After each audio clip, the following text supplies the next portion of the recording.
கர்த்தருடைய பிள்ளைகளே, இந்த புனித வெள்ளி என்றும் நாம் குடும்பமாக ஆண்டவரை ஆராதிக்கவும், கிறிஸ்துவனுடைய பாடுகளையும் அவருடைய சிலுவை மரணத்தை நாம் தியானிக்கவும், சிலுவையை நோக்கி பார்க்கவும் ஆண்டவர் நமக்கு தந்திருக்கின்ற நல்ல கிருபைகளுக்காக நாம் ஆண்டவரை ஸ்தோத்தரிப்போம். இந்த சிறப்பு ஆராதனை வேளையிலே இல்லங்களிலே அமர்ந்திருக்கின்ற அருமையான இறைமக்கள் எங்களோடு இணைந்து இந்த ஆராதனையிலே பங்கு பெற்று சிலுவையின் உபதேசத்தினால் ஆட்கொள்ளப்படும்படியாக ஆண்டவர் உங்களுக்கு கிருபை தருவாராக. ஜெபம் செய்வோம். மனுஷகுமாரனும் ஊழியம் கொள்ளும்படி வராமல் ஊழியம் செய்யவும் அநேகரை மீட்கும் பொருளாக தமது ஜீவனை கொடுக்கவும் வந்தார். சிலுவையை பற்றிய உபதேசம் கெட்டுப்போகிறவர்களுக்கு பைத்தியமாயிருக்கிறது, ரட்சிக்கப்படுகிற நமக்கோ அது தெய்வ பலனாயிருக்கிறது. எங்களை அதிகமாக நேசிக்கின்ற எங்கள் அன்பின் தேவனே, உம்மை நாங்கள் நன்றியோடு துதிக்கிறோம், ஸ்தோத்தரிக்கிறோம். அப்பா, தேவனாகிய கர்த்தர் கிருபையாக எங்களுக்கு தந்த இந்த நாளுக்காக ஆண்டவருக்கு நாங்கள் கொடி ஸ்தோத்திரங்களை செலுத்துகிறோம். இதோ எங்களுக்காக, எங்களுடைய அக்கிரமங்களுக்காக, எங்களுடைய மீறுதல்களுக்காக கல்வாரி சிலுவையிலே தன்னுடைய இரத்தத்தை சிந்தி தன்னுடைய ஜீவனையே கொடுத்த எங்கள் ஆண்டவராகிய இயேசு கிறிஸ்துவை நோக்கி பார்க்கவும், அவருடைய சிலுவையின் உபதேசங்களை நாங்கள் பெற்றுக்கொள்ளவும் இதோ இந்த வேளையிலே குடும்பமாக நாங்கள் அமர்ந்திருக்கின்றோம். ஆண்டவர் இந்த ஆராதனை நேரத்தை எங்களுக்கு ஆசீர்வதித்து தருவீராக. நாங்கள் ஆராதிக்கின்ற இந்த இடத்துல உம்முடைய தெய்வீக பிரசன்னத்தினால் எங்களை ஆட்கொண்டுள்ளங்க சுவாமி. இதோ சிலுவையை நோக்கி பார்த்தவர்களாக சிலுவையின் அடிவாரங்களிலே குடும்பங்களாக நாங்கள் கூடி நிற்கின்றோம். அந்த சிலுவையினால் கிடைக்கின்ற மீட்பையும் சமாதானத்தையும் இந்த நாளிலே இந்த ஆராதனையின் வழியாக நாங்கள் கண்டுகொள்ளவும் ஆண்டவர் அனுக்கிரகம் செய்வீராக. இந்த ஆராதனை வேளையிலே உம்முடைய மகிமையின் பிரசன்னத்தினால் எங்கள் ஒவ்வொருவரையும் எங்களுடைய இல்லங்களையும் ஆண்டவர் நீர் ஆளுகை செய்தருளும். மீட்பர் இயேசு கிறிஸ்துவின் இன்ப நாமத்தில் ஜெபிக்கின்றோம் எங்கள் நல்ல பிதாவே, ஆமேன். நாம் யாவரும் எழுந்து நின்று இரத்தம் காயும் குத்தும் நிறைந்த நிந்தைக்கை என்ற பாடலை பாடுவோம். யாவரும் எழுந்து நின்று நாம் பாடுவோம்.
Yen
பிதா குமாரன் பரிசுத்தாவி நாமத்தினாலே ஆமென். ஜெபம் பண்ண கடவோம். கர்த்தாவே எங்களுக்கு இறங்கும். கிறிஸ்துவே எங்களுக்கு இறங்கும். கர்த்தாவே எங்களுக்கு இறங்கும். பரமண்டலங்களில் இருக்கின்ற எங்கள் பிதாவே, உம்முடைய நாமம் பரிசுத்தப்படுவதாக, உம்முடைய ராஜ்யம் வருவதாக, உம்முடைய சித்தம் பரமண்டலத்திலே செய்யப்படுகிறது போல பூமியிலேயும் செய்யப்படுவதாக. அன்றன்றுள்ள அப்பத்தை எங்களுக்கு இன்று தாரும். எங்களுக்கு விரோதமாய் குற்றம் செய்தவர்களுக்கு நாங்கள் மன்னிக்கிறது போல எங்கள் குற்றங்களை எங்களுக்கு மன்னியும்.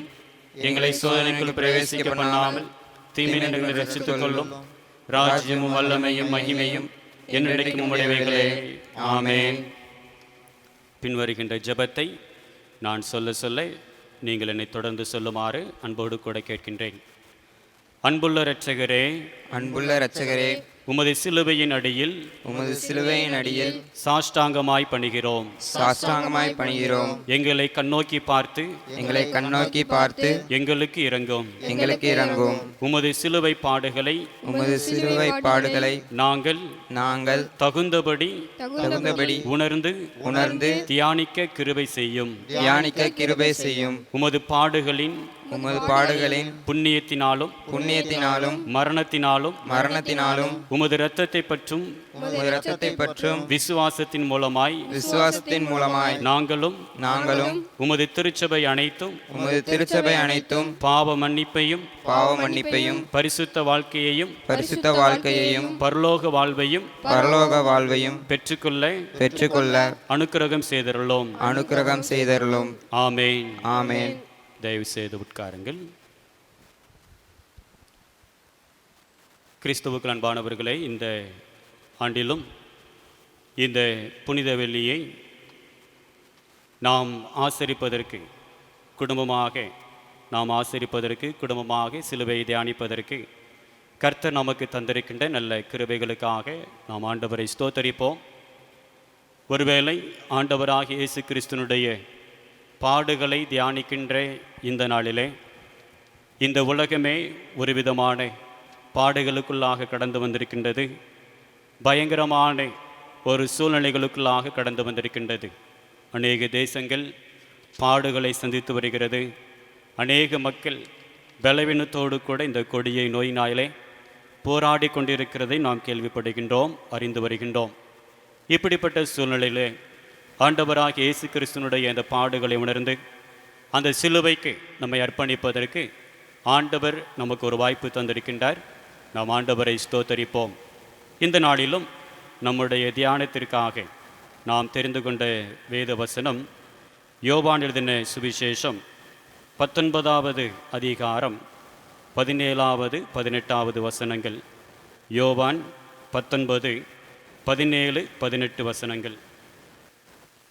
அவர் தம்முடைய சிலுவையை சுமந்து கொண்டு எபிரேயு பாஷையிலே கொல்கோதா என்று சொல்லப்படும் கபாலஸ்தலம் என்கின்ற இடத்துக்கு புறப்பட்டு போனார். அங்கே அவரை சிலுவையில் அறைந்தார்கள். அவரோட கூட வேறே 2 பேரை 2 பக்கங்களிலும் இயேசுவை நடுவிலுமாக சிலுவைகளில் அறைந்தார்கள். தலைகளை தாழ்த்தி நாம் ஜெபிப்போம்.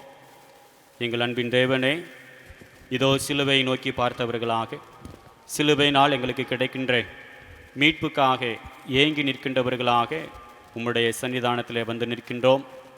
ஆண்டவர், இந்த வேளையில் எங்களோடு நீர் பேசும். இயேசு கிறிஸ்துவின் மூலமாக ஜெபிக்கின்றோம் எங்கள் நல்ல பிதாவே, ஆமென். அன்றைக்கு அந்த எருசலேம் பட்டணமே ஒரு விழாக்கோலம் பூண்டிருந்தது. எதற்காக என்று சொல்லி பார்க்கின்ற பொழுது, பஸ்கா பண்டிகையை ஆசரிப்பதற்காக லட்சக்கணக்கான யூதர்கள் அந்த எருசலேமிலே கூடியிருக்கின்றார்கள். இந்த பண்டிகையை ஆசரிப்பதற்காக வந்திருந்த அநேக யூத ஜனங்களுடைய பேச்சு எப்படி இருந்தது என்று சொன்னால், ஆண்டவராகிய இயேசு கிறிஸ்துவை குறித்தே அங்கு அமைந்திருந்தது. எல்லாருடைய பேச்சும் இயேசுவை குறித்தே இருந்ததாம். ஏனென்று சொன்னால், அவருடைய கீர்த்தி அந்த தேசமெங்கும் பரவினது என்று சொல்லி வேதத்தில் நாம் பார்க்கின்றோம். அது மாத்திரமல்ல, அந்த பஸ்கா பண்டிகை ஆசரிப்பதற்கு முன்பதாகத்தான் ஆண்டவராகிய இயேசு கிறிஸ்து ஒரு கழுதையின் மேலே பவனியாக எருசலேம் நகரத்திற்குள்ளாக அவர் கடந்து வந்திருக்கின்றார். இந்த வேளையிலே இந்த இயேசு கிறிஸ்துவை குறித்ததானே, அவருடைய செயல்பாடுகளை குறித்ததானே அந்த பேச்சு யூத ஜனங்களுக்குள்ளாக மிக வேகமாக பரவி கொண்டிருந்தது. இப்படியாக எல்லாருடைய கவனத்தையும் ஈர்த்து கொண்ட ஒரு நபர் இந்த நாளிலே சிலுவையிலே அறையப்பட போகின்றார். ஆகவே இது எப்படிப்பட்ட ஒரு சூழ்நிலையை அது உருவாக்கி இருக்கும் என்பது நமக்கு தெரிந்தோம். ஒருவேளை பயங்கரமாக பெயர் பெற்ற ஒரு மனிதர் ஒரு தண்டனைக்கு, ஒரு தவறாக குற்றம் சாட்டப்பட்டு ஒரு தண்டனைக்கு ஆளாகிறார் என்று சொன்னால், அவருக்கு கொடுக்கப்படுகின்ற அந்த தண்டனையை பார்ப்பதற்காக அநேக ஜனங்கள் அந்த இடத்திலே கூடி வருகிறதையும் நாம் வேதத்திலே பார்க்கின்றோம். எனக்கன்பான கர்த்தருடைய பிள்ளைகளே, ஒருவேளை ஆண்டவராகிய இயேசு கிறிஸ்து சிலுவையிலே அறையப்பட்ட அந்த வேளையிலே அங்கு கூடியிருந்த மக்கள் கூட்டத்தினரை பல்வேறு வகையாக நாம் பிரிக்கலாம்.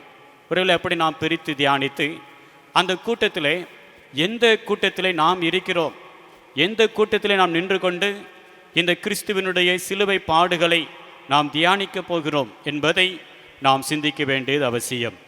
முதலாவதாக அங்கு கூடியிருந்த கூட்டங்களிலே ரோம போர் சேவகர்கள் அங்கு இருந்தார்கள் என்று சொல்லி நாம் பார்க்கின்றோம்.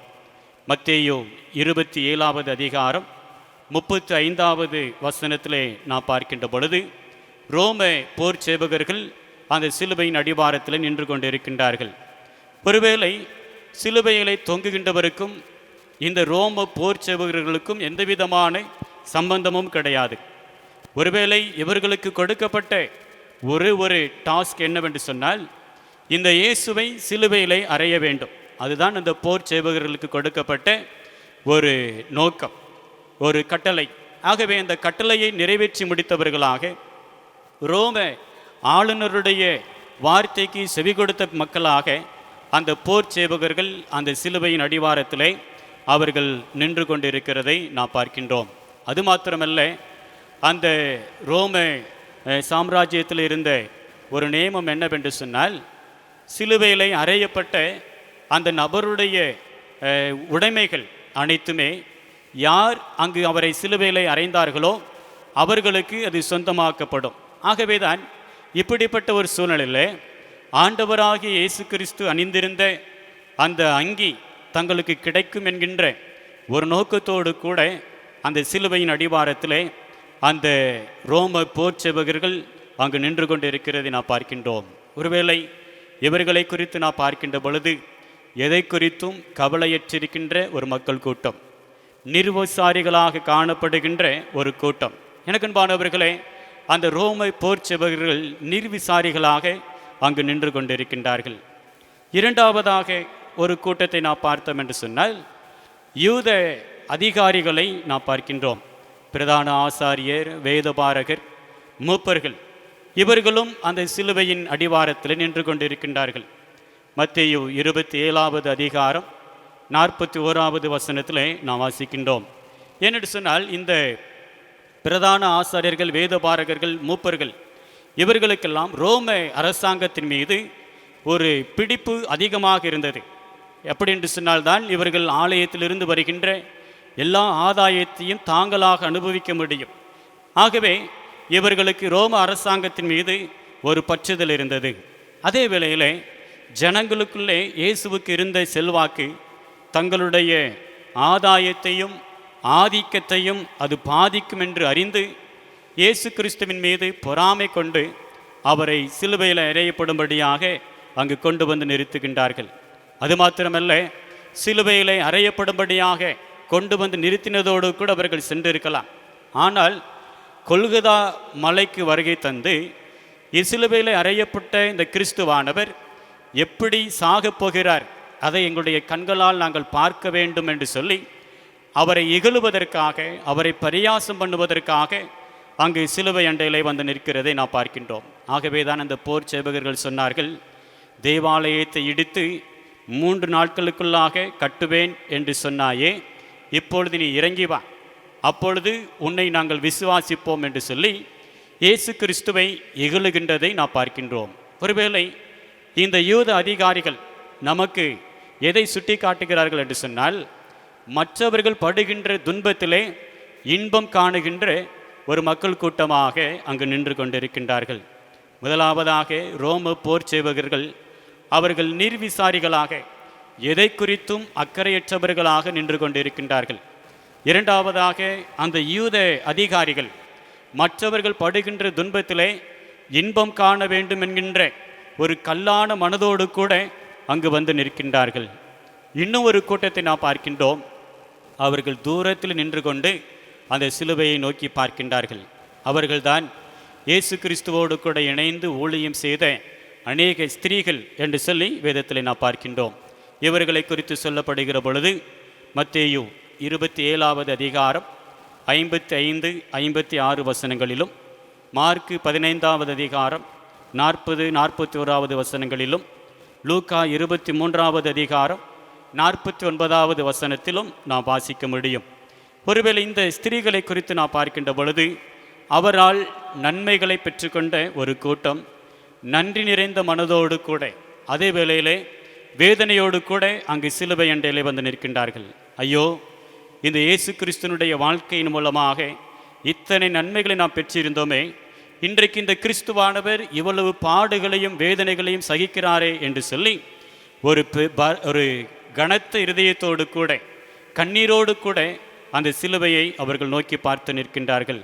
எனக்கன்பானவர்களே, அதே வேளையிலே இவர்கள் ஏமாற்றத்தோடு நிற்கின்ற ஒரு கூட்டம். ஏனென்று சொன்னால், சிலுவையில் அறையப்படுவதற்கு சில நாட்களுக்கு முன்பதாகத்தான் இந்த கிறிஸ்துவானவர் ஒரு ராஜாவாக, வெற்றி வேந்தராக, ஒரு புரட்சியாளராக எருசலேம் நகருக்குள்ளாக பவனியாக கடந்து வந்தார். அப்படி கடந்து வந்த வேளையிலே அந்த ஸ்திரீகளுக்குள்ளாக இருந்த ஒரு மகிழ்ச்சி என்ன, இன்றோடு கூட எங்களை கட்டி வைத்திருக்கின்ற எல்லா ஆதிக்கத்தின் செயல்பாடுகளும் எங்களை விட்டு அகலப்போகிறது என்கின்ற ஒரு மகிழ்ச்சியோடு கூட அங்கு நிற்கின்றார்கள். ஆனால் அவருடைய மகிழ்ச்சி 5 நாட்களுக்கு மேலாக அங்கு நிற்க முடியவில்லை. 5 நாட்களுக்குள்ளாக ஒரு பெரிய ஏமாற்றத்தோடு கூட அங்கு நிற்கின்றார்கள். ஆனாலும் கூட அவர்கள் பின்வாங்கவில்லை. அன்பினாலே, இயேசு கிறிஸ்துவின் மீது உள்ள அந்த அன்பினாலே சிலுவையை நோக்கி பார்த்தவர்களாக அங்கு நிற்கின்றதை நாம் பார்க்கின்றோம். அன்பான கர்த்தருடைய பிள்ளைகளே, 3 விதமான மக்கள் கூட்டம். ரோம போர் சேவகர்கள் எதை குறித்தும் அக்கறையற்றவர்களாக, நிர்விசாரிகளாக நிற்கின்ற ஒரு கூட்டம். இரண்டாவதாக யூத அதிகாரிகள் மற்றவர்கள் படுகின்ற துன்பத்திலே இன்பத்தை காண விரும்புகின்ற ஒரு கூட்டம். நிறைவாக இந்த ஸ்திரீகள் ஒரு கனத்த இருதயத்தோடு, கண்ணீரோடு, நாங்கள் எவ்வளவு பாடுகளையும் வேதனைகளையும் சகித்தாலும், நாங்கள் ஏமாற்றத்தோடு கூட காணப்பட்டாலும், இந்த கிறிஸ்துவினுடைய அன்பு எங்களை நெருக்கி ஏவுகிறது என்று சொல்லி அந்த சிலுவையை நோக்கி பார்க்கின்றார்கள். அன்பானவர்களே, இந்த கூட்டத்திலே நாம் எந்த கூட்டத்தில் நின்று கொண்டிருக்கிறோம் என்பதை நாம் சிந்தித்து பார்ப்போம். ஒருவேளை கிறிஸ்துவின் அன்பினால் நிரப்பப்பட்டவர்களாக, கிறிஸ்துவின் அன்பினால் உந்தி தள்ளப்பட்டவர்களாக அந்த கல்வாரி சிலுவையை நாம் நோக்கி பார்க்கின்ற பொழுது அந்த சிலுவையின் உபதேசங்கள் நமக்கு ஒரு மன நிறைவையும் ஒரு சமாதானத்தையும் நம்முடைய குடும்பத்திற்கு ஒரு விடுதலையும் தரும் என்பதிலே எந்தவிதமான சந்தேகமும் இல்லை. இந்த கிறிஸ்துவானவர் சிலுவையிலே சொன்ன அந்த திருவார்த்தைகளை தான் இந்த வேளையிலே நாம் தொடர்ச்சியாக நாம் தியானிக்கப் போகின்றோம். முதலாவதாக அந்த சிலுவையிலிருந்து புறப்பட்ட கிறிஸ்துனுடைய திருவார்த்தைகளிலே முதலாவதான வார்த்தை லூக்கா 23வது அதிகாரம் 34வது வசனத்திலே நாம் வாசிக்கின்றோம். பிதாவே, இவர்களுக்கு மன்னியும், தாங்கள் செய்கிறது இன்னதென்று அறியாதிருக்கிறார்களே என்று சொல்லி. சிலுவை அது எதற்கான ஒரு இடம் என்று சொன்னால், மன்னிப்பிற்கான ஒரு இடம் என்று சொல்லி நாம் பார்க்கின்றோம். It's a place of forgiveness என்று சொல்லி நாம் பார்க்கின்றோம். லூக்கா நற்செய்தியாளர் மாத்திரமே இந்த முதலாவது திருவார்த்தையை அவர் குறிப்பிட்டு எழுதுகின்றார். மனித நேயத்தை வளர்க்கின்ற மன்னிப்பு என்கின்ற இந்த மாபெரும் குணாதிசயத்தை இயேசு கிறிஸ்து சிலுவையிலே அவர் வெளிப்படுத்தினார் என்று சொல்லி நாம் பார்க்கின்றோம். ஒருவேளை இந்த மன்னிப்பு தனக்கு துன்பத்தை வருவித்தவர்களுக்கும் கிடைக்க வேண்டும் என பிதாவிடம் அவர் பரிந்து பேசுகிறதை நாம் பார்க்கின்றோம். அன்பானவர்களே, இன்றைக்கும் கூட நாம் சமுதாயத்திலும் திருச்சபையிலும் ஏன் நம்முடைய குடும்பங்களிலும் நமக்கு தீமை செய்தவர்களையும் மன்னிக்கின்ற அந்த பண்பு மங்கி போவதினாலே பலவிதமான பிரிவினைகள். அன்பானவர்களே, பிதாவே, இவர்களுக்கு நீர் மன்னியும், இவர்கள் செய்த குற்றங்களை மன்னியும். ஏனென்று சொன்னால் தாங்கள் செய்கிறது இன்னதென்று அறியாமல் இவர்கள் செய்து கொண்டிருக்கின்றார்கள், அறியாமையினாலே இவர்கள் செய்கின்றார்கள். ஆகவே இந்த குற்றத்திற்குரிய தண்டனையை இவர்களுக்கு கொடுத்து விடாதேயும் என்று சொல்லி பிதாவினிடத்திலே அவர் கெஞ்சுகிறதை நாம் பார்க்கின்றோம். அன்பானவர்களே, எதினாலே கெஞ்சுகின்றார்? அந்த மனுக்குலத்தின் மீது இருந்த அன்பினாலே, இரக்கத்தினாலே அவர் இப்படியாக கெஞ்சுகின்றார். ஆகவே தான் கிறிஸ்துவானவரும் நம்மீது அன்பு நிறைந்தவராக, இரக்கமுள்ளவராக, நம்முடைய பாவங்கள், நம்முடைய தவறுகள் எப்பொழுதும் மன்னிக்கப்பட வேண்டும் என்பதற்காக பிதாவிடம் அவர் பரிந்து பேசிக்கொண்டே இருக்கின்றார். அவருடைய மன்னிப்பை பெற்றுக்கொண்ட நாம் இன்றைக்கு மற்றவர்களுக்கு மன்னிக்கும்படியாக நாம் அழைக்கப்படுகின்றோம். அன்பானவர்களே, ஆகவே தான் அப்போஸ்தலனாகிய பரிசுத்த பவுல் அங்கு கூறுகின்றார். கொலோசையர் 3வது அதிகாரம் 13வது வசனத்தில் நாம் பார்க்கின்ற பொழுது, ஒருவரை ஒருவர் தாங்கி ஒருவர் பேரில் ஒருவருக்கு குறைபாடு உண்டானால் கிறிஸ்து உங்களுக்கு மன்னித்தது போல ஒருவருக்கொருவர் மன்னியுங்கள் என்று. கிறிஸ்து உங்களுக்கு மன்னித்தது போல ஒருவருக்கொருவர் மன்னியுங்கள். ஆகவே இந்த முதலாவது திருவார்த்தை மன்னிப்பின் ஆழத்தை நமக்கு காட்டுகின்ற ஒரு வார்த்தையாக அமைகின்றது. It shows the depth of forgiveness. மன்னிப்பினுடைய ஆழத்தை இந்த வார்த்தையின் மூலமாக நாம் உணர்ந்து கொள்ள வேண்டும். தீமை செய்தவர்களையும் மன்னிக்கின்ற அந்த பண்பு மனித நேயத்தை வளர்க்கின்ற ஒரு மாபெரும் கருவி என்பதை நாம் மறந்துவிடக்கூடாது. அன்பானவர்களே, மனித நேயம் மங்கி போன இந்த காலகட்டங்களிலே பிதாவே, இயேசுவே, எனக்குள்ளாக அந்த மன்னிக்கின்ற குணாதிசயத்தை தாரும். எனக்கு தீமை செய்தவர்களையும் எனக்கு விரோதமாக எழும்புகின்றவர்களையும் மன்னிக்கக்கூடிய அந்த பண்பை எனக்குள்ளாக, எங்களுக்குள்ளாக தாரும் என்று சொல்லி நாம் கேட்கின்ற பொழுது நிச்சயமாக அந்த அன்பினாலே, அந்த மன்னிப்பினாலே நாம் நிரப்பப்படுகின்றோம். மற்றவர்களுக்கு நாம் பயனுள்ள ஒரு பாத்திரமாக தேவனாகிய கர்த்தர் நம்மை பயன்படுத்துவதற்கும் அவர் வல்லவராக இருக்கின்றார். முதலாவது திருவார்த்தையின் மூலமாக நாம் கற்றுக்கொள்வது சிலுவை மன்னிப்பிற்கான ஒரு இடம். Cross, it's a place of forgiveness என்று சொல்லி நாம் பார்க்கின்றோம். தேவன் தாமே நம்முடைய பாவங்களை மன்னிப்பாராக. நாமும் நமக்கு விரோதமாக தீமை செய்கின்ற மனிதர்களை மன்னிக்கக்கூடிய அந்த குணாதிசயத்தை நாம் ஒவ்வொருவருக்கும் அவர் நிறைவாய் தந்தருளுவாராக. ஆமேன். நாம் முழங்கால் படியிட்டு ஜெபிப்போம். தேவருடைய மனவேதனை, இரத்த வேர்வை நிமித்தமும் உமது சிலுவை பாடுகளின் நிமித்தமும் உமது அருமையான மரணத்தின் நிமித்தமும் எங்களை இரட்சித்தருளும் தயவுள்ள கர்த்தாவே, எங்களை பகைக்கிறவர்களுக்கும் துன்பப்படுத்துகிறவர்களுக்கும் அவதூறு பண்ணுகிறவர்களுக்கும் மன்னித்து அவர்கள் இருதயத்தை திருப்ப வேண்டுமென்று நாங்கள் வேண்டிக் கொள்கிறதை கேட்டருளும் தயவுள்ள கர்த்தாவே. நான் சொல்ல சொல்ல பின்னதாக இந்த ஜெபத்தை ஏறிடுங்கள். உலக இரட்சகா, உலக இரட்சகா, உமது சிலுவையினாலும் உமது சிலுவையினாலும் அருமையான உமது இரத்தத்தினாலும் அருமையான உமது இரத்தத்தினாலும் எங்களை மீட்டுக்கொண்ட கர்த்தாவே, எங்களை மீட்டுக்கொண்ட கர்த்தாவே, எங்களை ரட்சித்து எங்களை இரட்சித்து எங்களுக்கு சகாயம் செய்ய வேண்டும் என்று எங்களுக்கு சகாயம் செய்ய வேண்டும் என்று வேண்டிக் கொள்கின்றோம். வேண்டிக் கொள்கின்றோம். ஆமேன். ஆமென். தயவு செய்து உட்காருங்கள். கிறிஸ்துவுக்குள் அன்பானவர்களை, தொடர்ந்து நாம் இந்த சிலுவையின் திருவார்த்தைகளை நாம் தியானிக்க போகின்றோம். சிலுவையிலே கிறிஸ்துவானவர் கூறின இரண்டாவது திருவார்த்தை லூக்கா எழுதின சுவிசேஷம் 23வது அதிகாரம் 42-43 வசனங்கள். லூக்கா 23வது அதிகாரம் 42-43 வசனங்கள். இயேசுவை நோக்கி, ஆண்டவரே, நீர் உம்முடைய ராஜ்யத்தில் வரும்போது அடியேனை நினைத்தருளும் என்றான். இயேசு அவனை நோக்கி, இன்றைக்கு நீ என்னுடனே கூட பரதீசில் இருப்பாய் என்று மெய்யாகவே உனக்கு சொல்லுகிறேன் என்றார். அந்த மிஷன் ஸ்கூல் வளாகத்திலே ஏராளமான மாணவர்கள் தங்கியிருந்து கல்வியை கற்றுக்கொண்டு வந்தார்கள். இயேசு கிறிஸ்துவனுடைய போதனையிலும் வளர்க்கப்பட்டார்கள். அந்த காம்பவுண்டில் ஏராளமான கொய்யாப்பழ மரங்கள் அங்கு நின்றது.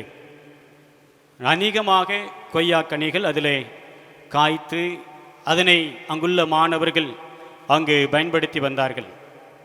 இப்படிப்பட்ட வேளையிலே அந்த விடுதியினுடைய வார்டன், கண்காணிப்பாளர், இந்த கொய்யா பழங்கள் எல்லாம் அதிகமாக பறிக்கப்படுகிறது, தன்னுடைய நாலேஜ் இல்லாமல், தன்னுடைய உத்தரவு இல்லாமல் இந்த கொய்யா பழங்கள் எல்லாம் அதிகமாக பறிக்கப்படுவதை அவர் கண்காணித்து வந்தார். ஒரு நாளிலே அவர் கண்டுகொண்டார். என்னவென்று சொன்னால், இந்த விடுதியிலே படிக்கின்ற மாணவர்கள், நம்முடைய மாணவர்கள் தான் என்னுடைய அனுமதி இல்லாமல் இந்த கொய்யா பழங்களை எல்லாம் பறித்து அவர்கள் மற்றவர்களுக்கு தெரியாமல் அவர்கள் உண்டு வருகிறார்கள் என்று சொல்லி அவர்களை விசாரிக்க வேண்டும் என்பதற்காக ஒரு நாளிலே எல்லா மாணவர்களையும் அந்த கண்காணிப்பாளர், அந்த வார்டன் நிற்க வைத்து அவர்களிடத்திலே அந்த கொய்யா பழங்களை குறித்து அவர் விசாரிக்க ஆரம்பித்தார். யார் இதனை அதிகமாக பறித்தது, என்னுடைய உத்தரவு இல்லாமல், என்னுடைய அனுமதி இல்லாமல் இதனை பறித்தது யார் என்று சொல்லி அங்கு மாணவர்களை பார்த்து அவர் கேட்டுக்கொண்டே இருந்தார். ஒருவரும் பதில் சொல்லவே இல்லை. இவ்வாறாக அவர் கேட்டார், திருடர்களை குறித்து, கள்வர்களை குறித்து வேதாகமம் என்ன சொல்லுகிறது தெரியுமா என்று சொல்லி கேட்டார். அதற்கும் ஒரு மாணவனும் பதில் சொல்லவே இல்லை.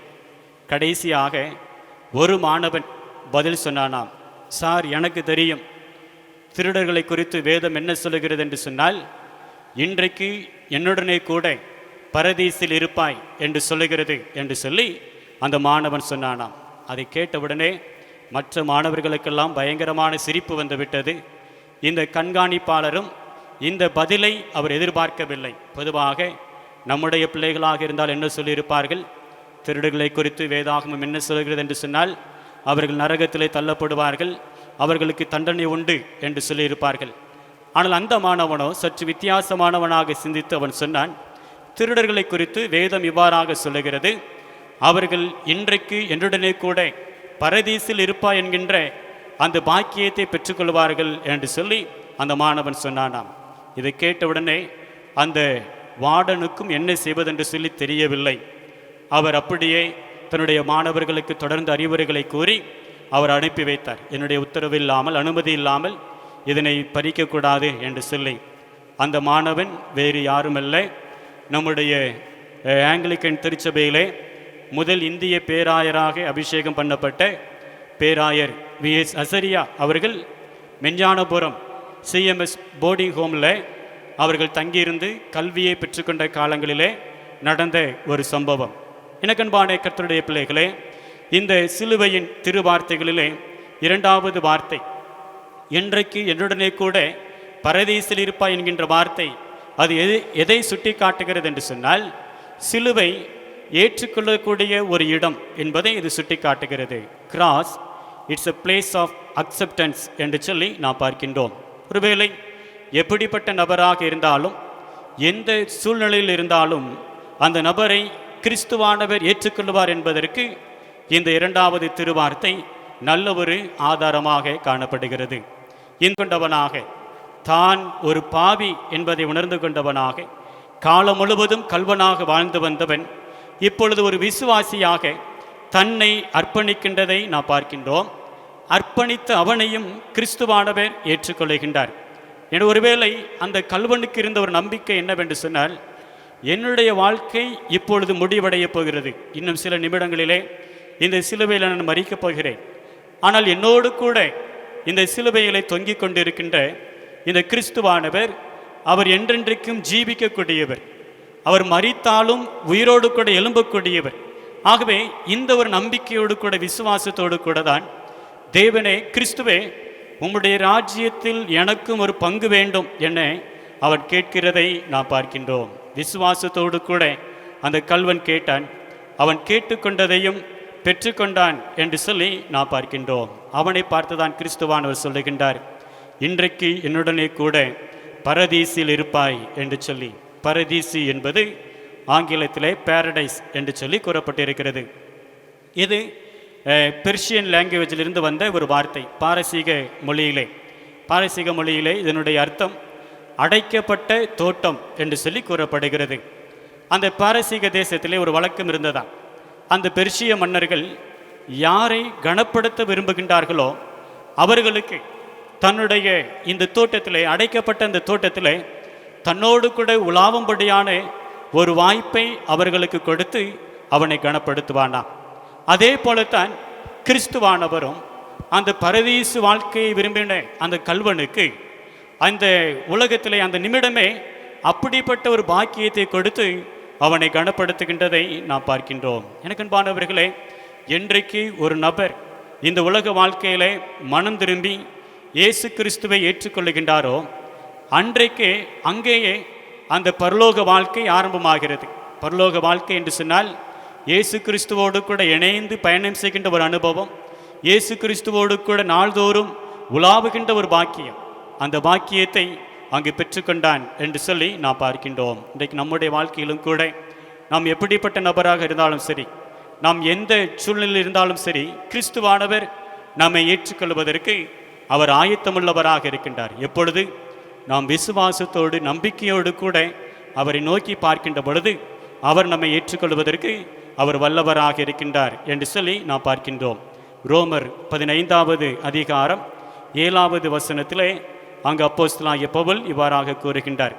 ரோமர் 15வது அதிகாரம் 7வது வசனத்திலே, கிறிஸ்து நம்மை ஏற்றுக்கொண்டது போல என்று சொல்லி, கிறிஸ்து நம்மை ஏற்றுக்கொண்டது போல, கிறிஸ்துவானவர் நம்மை எப்படி ஏற்றுக்கொண்டார்? நாம் பாவிகளாக இருந்தாலும், நாம் எப்படிப்பட்ட ஒரு கடினமான சூழ்நிலையில் வாழ்ந்து வந்தாலும் இந்த கிறிஸ்துவானவர் நம்மை ஏற்றுக்கொள்ளுகின்றார். அதற்கு சிலுவை ஒரு அடையாளமாக காணப்படுகிறது. அதே போல நாமும் மற்றவர்களை ஏற்றுக்கொள்ளக்கூடிய, மற்றவர்களை அங்கீகரிக்கக்கூடிய அந்த ஒரு குணாதிசயத்தை சிலுவையிலிருந்து நாம் கற்றுக்கொள்ளுகின்றோம். ஆகவே இந்த 2வது திருவார்த்தை நமக்கு சுட்டி காட்டுகின்ற ஒரு காரியம், சிலுவை ஏற்றுக்கொள்ளுகின்ற ஒரு இடம், எல்லோரையும் ஏற்றுக்கொள்ளுகின்ற ஒரு இடம் என்று சொல்லி நாம் பார்க்கின்றோம். Cross, it's a place of acceptance என்று சொல்லி நாம் பார்க்கின்றோம்.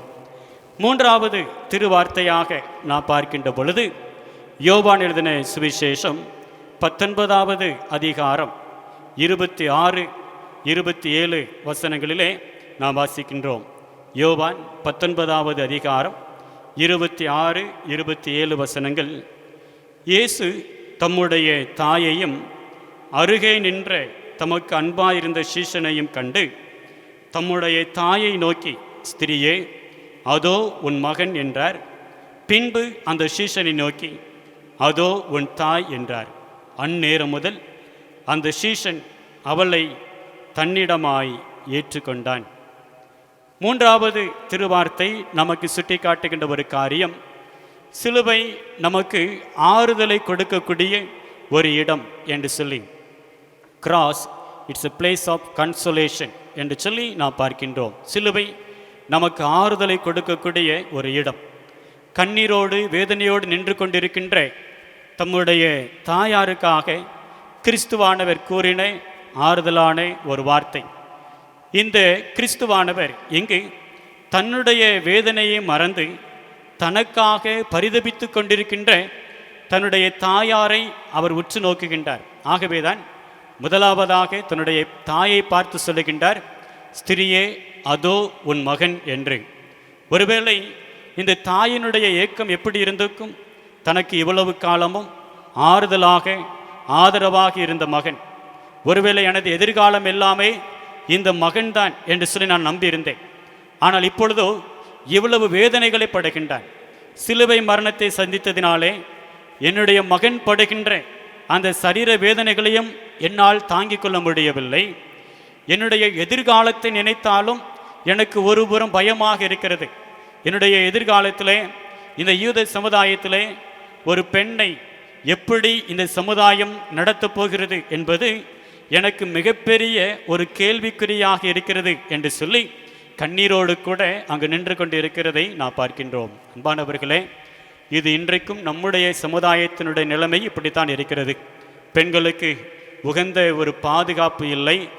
குறிப்பாக சிறு பிள்ளைகளுக்கு, சிறிய வயதில் இருக்கின்ற பெண் பிள்ளைகள், இன்னுமாக வாலிப சகோதரிகள், இன்னுமாக பெரிய பெண்கள் யாவருக்குமே இந்த உலகத்திலே இந்த விதமான பாதுகாப்பும் இல்லாத ஒரு சூழ்நிலை. பல விதங்களிலே அவர்கள் துன்பப்படுத்தப்படுகின்ற, அச்சுறுத்தப்படுகின்ற ஒரு நிலைமையிலே வாழ்ந்து கொண்டிருக்கிறதை நாம் பார்க்கின்றோம்.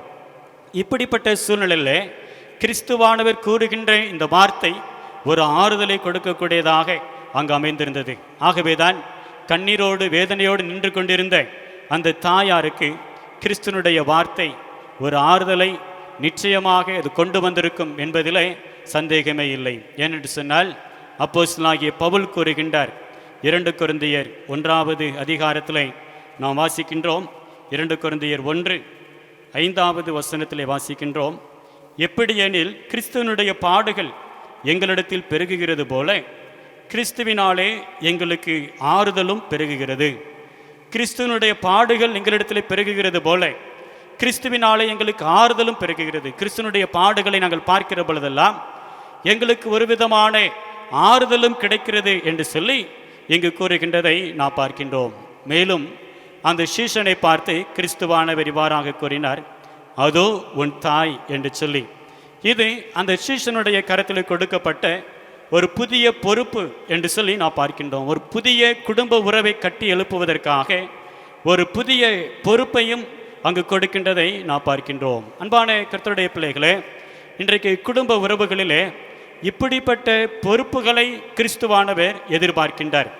இளைஞர்கள் தங்களுடைய எதிர்காலங்களிலே தங்களுடைய பெற்றோர்களை சிறப்பான முறையிலே கவனிக்க வேண்டும் என்கின்ற ஒரு மேலான ஒரு கட்டளையை அந்த சிலுவை மரணத்தின் போது கிறிஸ்துவானவர் கற்றுக் கொடுக்கின்றார். ஒரு குடும்பத்திலே இளைஞர்களும் அவசியம், முதியவர்களும் அவசியம். எந்த ஒரு நபரையும் நம்மால் புறக்கணித்து தள்ளவே முடியாது. ஆகவேதான் இவ்வாறாக கூறப்படுகிறது, experience of old age people and knowledge of young people must be shared in a family. ஒரு குடும்பத்தில் முதியவர்களுடைய அனுபவமும் இளையவர்களுடைய அறிவும் அங்கு பகிர்ந்து கொடுக்கப்பட வேண்டும், பகிரப்பட வேண்டும். அப்பொழுதுதான் அந்த குடும்ப உறவு பலப்படும் என்று சொல்லி நாம் பார்க்கின்றோம். எனக்கன்பான கர்த்தருடைய பிள்ளைகளே, இளைஞர்கள் முதியவர்களின் அனுபவத்தை மறுக்கக்கூடாது, அதனை வெறுக்கக்கூடாது. அதே போல் முதியவர்களும் இளைஞர்களின் அறிவை அங்கு அலட்சியம் பண்ணக்கூடாது, அதனை வேண்டாம் என்று சொல்லக்கூடாது. உங்களுக்கெல்லாம் ஒன்றும் தெரியாது என்று சொல்லி அவர்களை ஒதுக்கவும் கூடாது. இவை இரண்டுமே அவசியம். Experience of old age people, knowledge of young people, அது இரண்டுமே ஒரு குடும்பத்திற்கு அவசியமான ஒன்று என்பதை நாம் உணர்ந்து கொள்ள வேண்டும். அப்பொழுதுதான் அந்த குடும்ப உறவு அங்கு நிலைத்து நிற்கும், வளர்ந்து பெருகும். அன்பானவர்களே, இந்த கிறிஸ்துவனுடைய 3வது திருவார்த்தை ஒவ்வொரு மனிதனுக்கும் ஒவ்வொரு நபருக்கும் ஆறுதலை கொடுக்கக்கூடிய ஒன்று. ஒருவேளை கண்ணீரோடு வேதனையோடு கூட நாம் காணப்படுகின்ற பொழுது இந்த சிலுவையை நோக்கி பார்க்கின்ற வேளையிலே அந்த சிலுவையினாலே நமக்கு ஒரு ஆறுதல் உண்டாகிறது என்பதை நாம் உணர்ந்து கொள்ள வேண்டும். அதே வேளையிலே இந்த 3வது திருவார்த்தை இளைஞர்களுக்கு கொடுக்கின்ற ஒரு அறிவுரை, ஒவ்வொருவருக்கும் ஒவ்வொரு பொறுப்பு கொடுக்கப்பட்டிருக்கிறது. உங்களுடைய குடும்பத்தை கட்டி எழுப்புவதற்கான ஒரு குடும்ப பொறுப்பை கர்த்தர் உங்களுடைய கரங்களில் கொடுக்கின்றார் என்பதை உணர்ந்து கொள்ளுகிற பொழுது நிச்சயமாக இந்த சிலுவை தியானம் உங்களுக்கு மிகுந்த ஆசீர்வாதமாக இருக்கும்.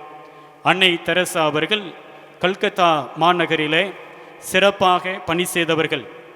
குறிப்பாக தொழுநோயாளிகள் மத்தியிலே பணி செய்தவர்கள், சமுதாயத்திலே கைவிடப்பட்டவர்களாக ஆதரவற்றவர்களாக இருந்தவர்களுக்கு மிகுந்த உதவிகளை செய்த அருமையான ஒரு தாயார். ஒரு நாளிலே அந்த தாயார் சாலை வழியாக நடந்து போய் கொண்டிருக்கின்ற பொழுது ஒரு குப்பை தொட்டியிலிருந்து முனகல் சத்தம் ஒன்று கேட்டுக்கொண்டே இருந்ததாம்.